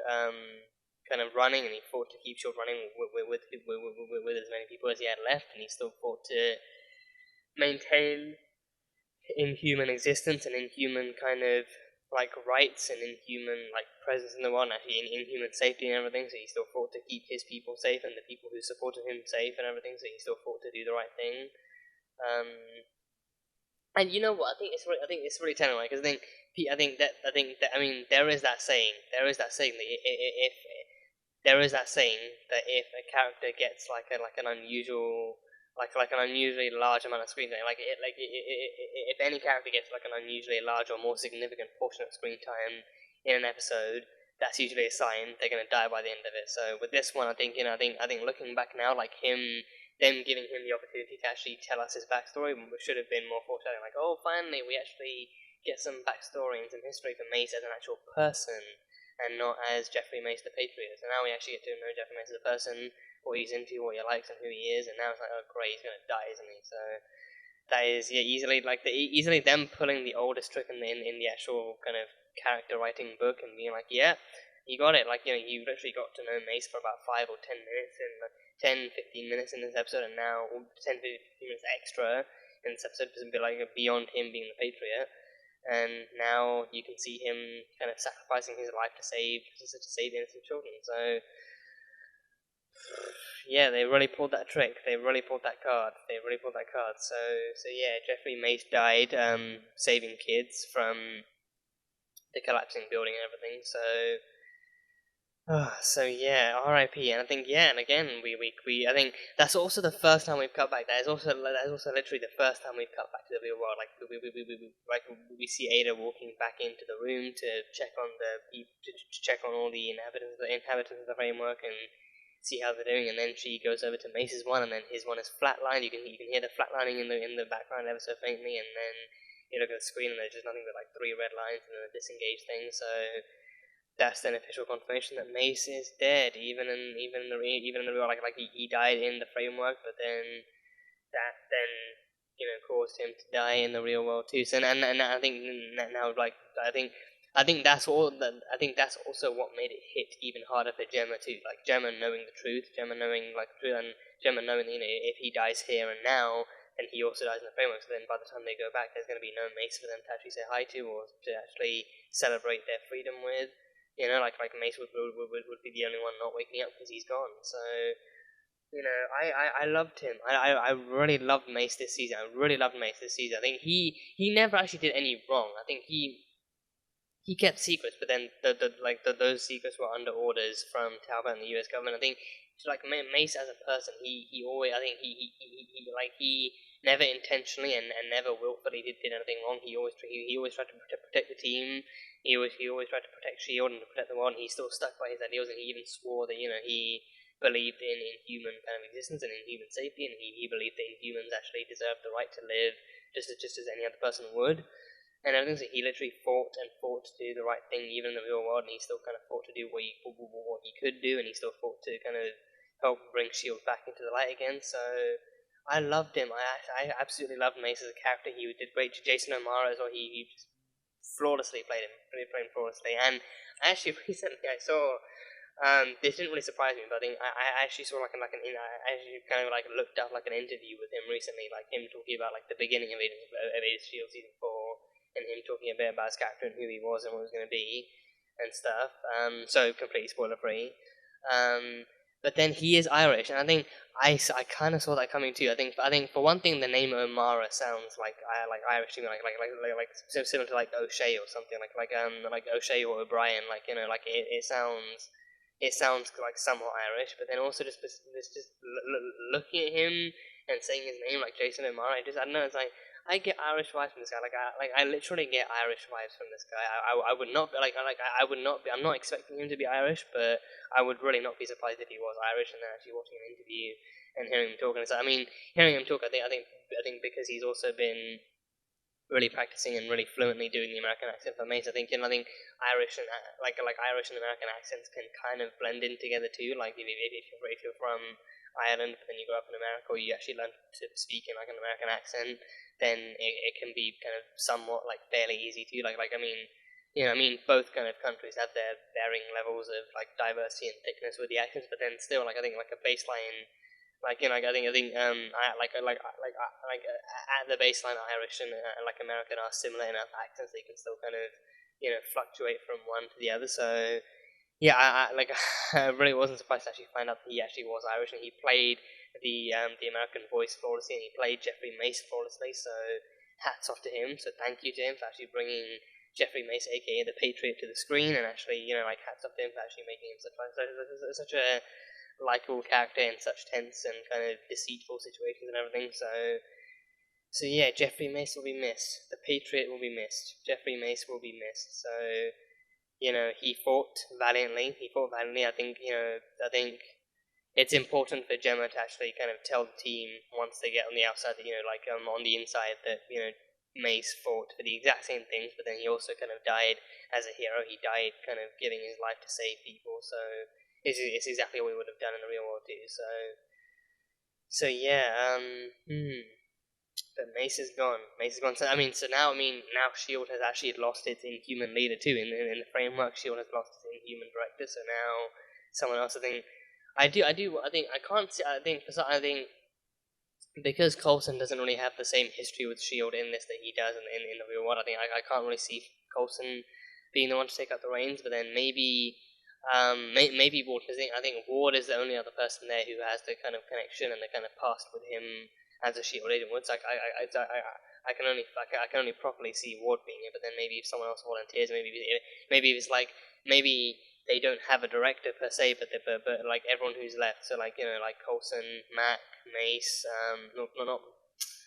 not Mace, unfortunately, not Mace. Mac, Ward, Trip. Now they lost one, but they actually gained one with Trip, and so now they got him. They got Burrows. They got Gemma. So all of them are there. I think instead of actually traditionally delegating all the new responsibilities to one person, I think now I think they might find it more efficiently to actually all work together to all kind of, like, you know, like, cooperatively kind of lead Shield into, like, the new day and into freedom and everything. So now it might be less of like, oh, let's all just kind of follow one leader, but now let's actually cooperate and actually work together and actually follow each other and actually try and do this all together in the name of Jeffrey Mace and everything. So yeah, but R.I.P. Rest in peace to Jeffrey. I don't know if he had a middle name, but Jeffrey Mace. He'll be missed. He fought valiantly. He'll be missed, and you know, I think I really thoroughly enjoyed him in this season of Agents of Shield. So hopefully, Jason O'Mara also actually went on to great things and bigger things after this too, and hopefully, you know, I have no reason to doubt he must have enjoyed his time on it, but hopefully he did enjoy his time, and hopefully he actually went on to bigger and better things. So yeah, but R.I.P. to Mace. R.I.P. to Jeffrey Mace. So yeah, and then that ending. So yeah, so May. So yeah, I think. I'm really curious as to exactly what it was that flipped her switch. I think because it kind of makes sense that it kind of makes sense. It kind of makes sense that it would have to be seeing the kids in the quarantine. Because I thought she was going to shoot them, but then afterwards, when she actually let them pass, I thought she was going to actually just pretend to be with Shield so that she could get in and actually kill Coulson and Mace and everyone else that was there and actually kill the targets. But then, no, upon seeing Burnell there, upon seeing the kids there, she was like, wait, this is Agent May. Like, wait, there are kids in the quarantine zone? Like, there are actual children here? Like, we're keeping them here? Like, under imprisonment and stuff? So, like her seeing kids were there, and even her helping kids, like, get out even further, and even her seeing, the damage caused by the Quinjet too, and actually seeing the, Coulson, Mason, everyone was there, but then they're actually there trying to help kids get out, and actually trying to help kids kind of, get free from all the rubble and the danger and everything. So yeah, I think it is. I won't lie, it's a very, very relieving kind of switch of character, but it's also somewhat surprising, I think, maybe because of the fact that, because I think since having the Bahrain thing held over her head like a dark cloud, I think since then she's kind of adopted that mindset. And I think we even saw it happening with Hope too. She's adopted the mindset that kids are kind of guilty until proven innocent, and like her insisting, just because someone's a kid doesn't mean they're innocent. They can easily kind of have powers or easily have kind of other agendas or other plans or something. So having that like switching from that kind of mindset to this is no less like relieving, of course, but then it's also kind of surprising too, like the fact that then you think she'd know. I think you think she'd know about Hydra taking kids to test them. I think maybe if it was just the fact that it was a quarantine zone, maybe it was the fact that maybe she had a different idea, or maybe she was actually told a different thing about what the quarantine thing was used for, and then maybe actually finding kids there didn't really match up with that kind of definition, or she was like surprised that kids were, or maybe she was even actually more surprised and kind of scared by the fact that kids were being used for whatever it was that she was told was happening there. So yeah, but either way, seeing kids there definitely made her rethink her thing, and actually seeing S.H.I.E.L.D. there trying to rescue kids and actually trying to keep them safe actually made her rethink her whole decision. Even Coulson being the one to tell May to snap out of it. I think I did recognize that. I did definitely recognize that kind of callback, that line of him telling her to snap out of it. But I think I can't immediately place how far back that kind of goes to in terms of being relevant. I think I can't tell if it comes from season 2 or 3 or 4. I think maybe 3 or maybe 4. I think maybe 4. Like, cause in the beginning of 4 she was mind controlled by the ghost stuff that entered her brain and actually made her see dead people everywhere. So I think maybe could have. I think it has to be much further back than that. So I think it's definitely a reference to something. It's definitely a reference to something like Coulson telling May to snap out of it. It's definitely a reference to something, but I can't immediately place like how far back that goes, or under what context that kind of reference falls. So I don't know. But either way, it would it's Coulson being Coulson. It's Coulson actually telling May to actually snap out of it and actually try and come back to the real world and actually try and come back to the framework and actually try and actually do something good for once. So she does, and then I think it's after that that it's after that that she actually silently kind of reevaluates that whole situation in her head and actually kind of comes to terms with the fact that if sure she. I think sure she blames herself for the Bahrain thing, but then it also doesn't help when everyone else is blaming her for the Bahrain thing, in the sense that she should have actually killed the kid when she had the chance, instead of actually being oh, that one thing led to all these other millions of people. Because I think people do mention the people that died afterwards, but then it's also like people kind of focusing on the fact that she didn't kill a kid that then led to all this stuff happening. So then I think maybe that's where the idea of quarantine came into. So maybe if once kids are detected to be inhumans and detected to be kind of or maybe once people in general are detected to be inhumans and having human powers, and they're quarantined so they can't really kind of hurt anyone, like the Cambridge thing. So there's that. But then in the end, that ending scene, oh god, that had me jumping for joy. If you couldn't see from my reaction, that had me jumping for joy. May comes in kind of really questioning and testing whether or not Daisy is an actual inhuman, and then she makes sure you're inhuman, right? You have powers and shit. And she's like, with my powers, I could bring this entire place crashing down to the ground. She's like, you know what? I'm counting on it. I am counting on exactly that, because it's time Hydra actually got what was coming to them. It's like this time Hydra was made accountable. You know what? Maybe I've been fighting for the wrong side this entire time. Maybe I need to actually be doing things right now and actually trying to hold myself accountable in the right kind of way, and not in like a discriminatory or bigoted kind of way. So now it needs to be now we need to actually set the world straight, set the record straight. So now it's and then she takes out a Terrigen crystal, smash, and then oh god, when the husk starts forming, and then Daisy's Quake theme comes in, that same music we heard the first time she transformed back in season 2, that music coming in is just beautiful, and her actually smiling, and then May and Daisy actually smiling at each other, being like, yeah, it's about to go down, that kind of unified look of of kind of mutual understanding of just how far down things are about to go. So and then the music comes in, and then and then she gets her powers. And I do hope she gets the same powers. It would be really awkward if she gets a completely different set of powers. Because I trust that her inhuman biology wouldn't change. Lincoln mentioned that powers served an evolutionary purpose, but I think he didn't really mention that powers power kind of power types were specific to any particular inhuman. I don't think, but I think I don't know, because Daisy being able to make quakes. I think because if Daisy and Lincoln's powers were swapped, would it? I mean, story-wise, that would just mean that Daisy is the one who ends up sacrificing herself or something, or maybe Lincoln still tries something. But I think either way, I think it would just be super awkward if Daisy got like a different set of powers now, and she can't actually quake, but she can actually do something else. But either way, I mean, she is Quake. It's pretty certified she's actually going to get her quaking powers back, and she's going to cause earthquakes and actually break down Hydra and do all that kind of stuff. So hopefully May and Daisy and May can work together long enough to actually escape Hydra again with her powers and with May's combat, and get back to S.H.I.E.L.D. and rebuild the Resistance back. So then they lose Mace, they lose Mace, then they gain Trip, and now hopefully next episode they actually gain Daisy and May back as well, and they actually get them back, and they get to rebuild S.H.I.E.L.D. now the right way. So then Fitz is the only one left. After that, Fitz is the only one left. Dr. Fitz needs to be rescued from his piss-taking, annoying, aggravating kind of identity with Hydra and everything. So yeah, but it's really cool to see to see May. I think it's really cool to see May actually snapping out of it and actually coming to terms with this, and actually kind of finally understanding that Hydra is not as right as they think they are, and the Hydra aren't actually doing as good things as they say they are and everything. So now she's actually coming to terms with the fact that Hydra is not fighting the good fight at all. So now she needs to actually be fighting for the right side and actually doing the right thing.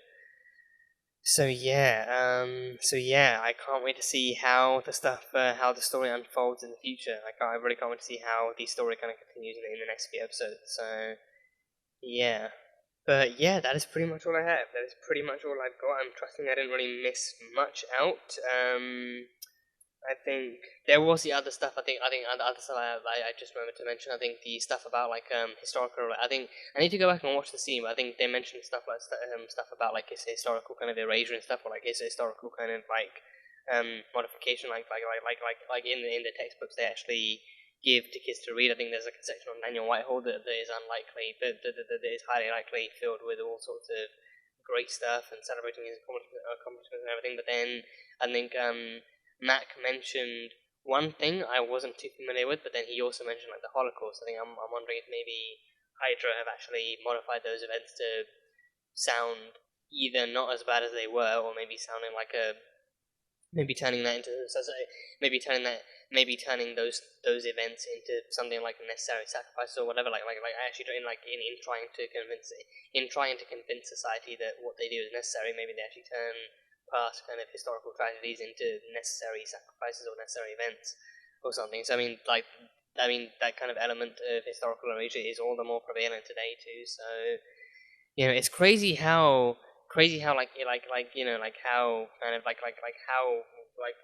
how well this kind of story is aged, and how well this kind of narrative and these kinds of writing points have actually aged, and how just how accurate they are to actually think about and actually talk about. And I think to think that this was actually set back in 2016 too. I mean, we all know what went down in 2016. We all know what happened in 2016. So can't really,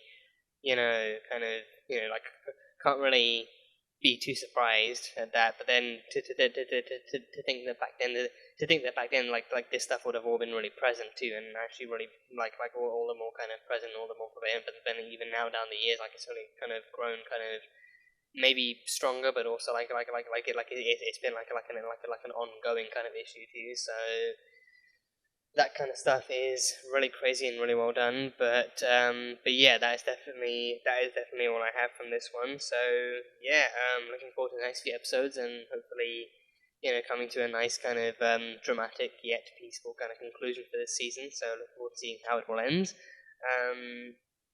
But yeah, that was Marvel's Agents of S.H.I.E.L.D. Season 4, Episode 18. So as always, thank you guys so much for being here and for watching this video. If you guys enjoyed it, then salt and burn that like button. Comment on what you thought of the episode and what you think is coming up next time on Marvel's Agents of S.H.I.E.L.D. Once again, the full-length reaction will be available on Patreon, so you can go check that out over there. And yeah, that is it. So, I will see you guys next time.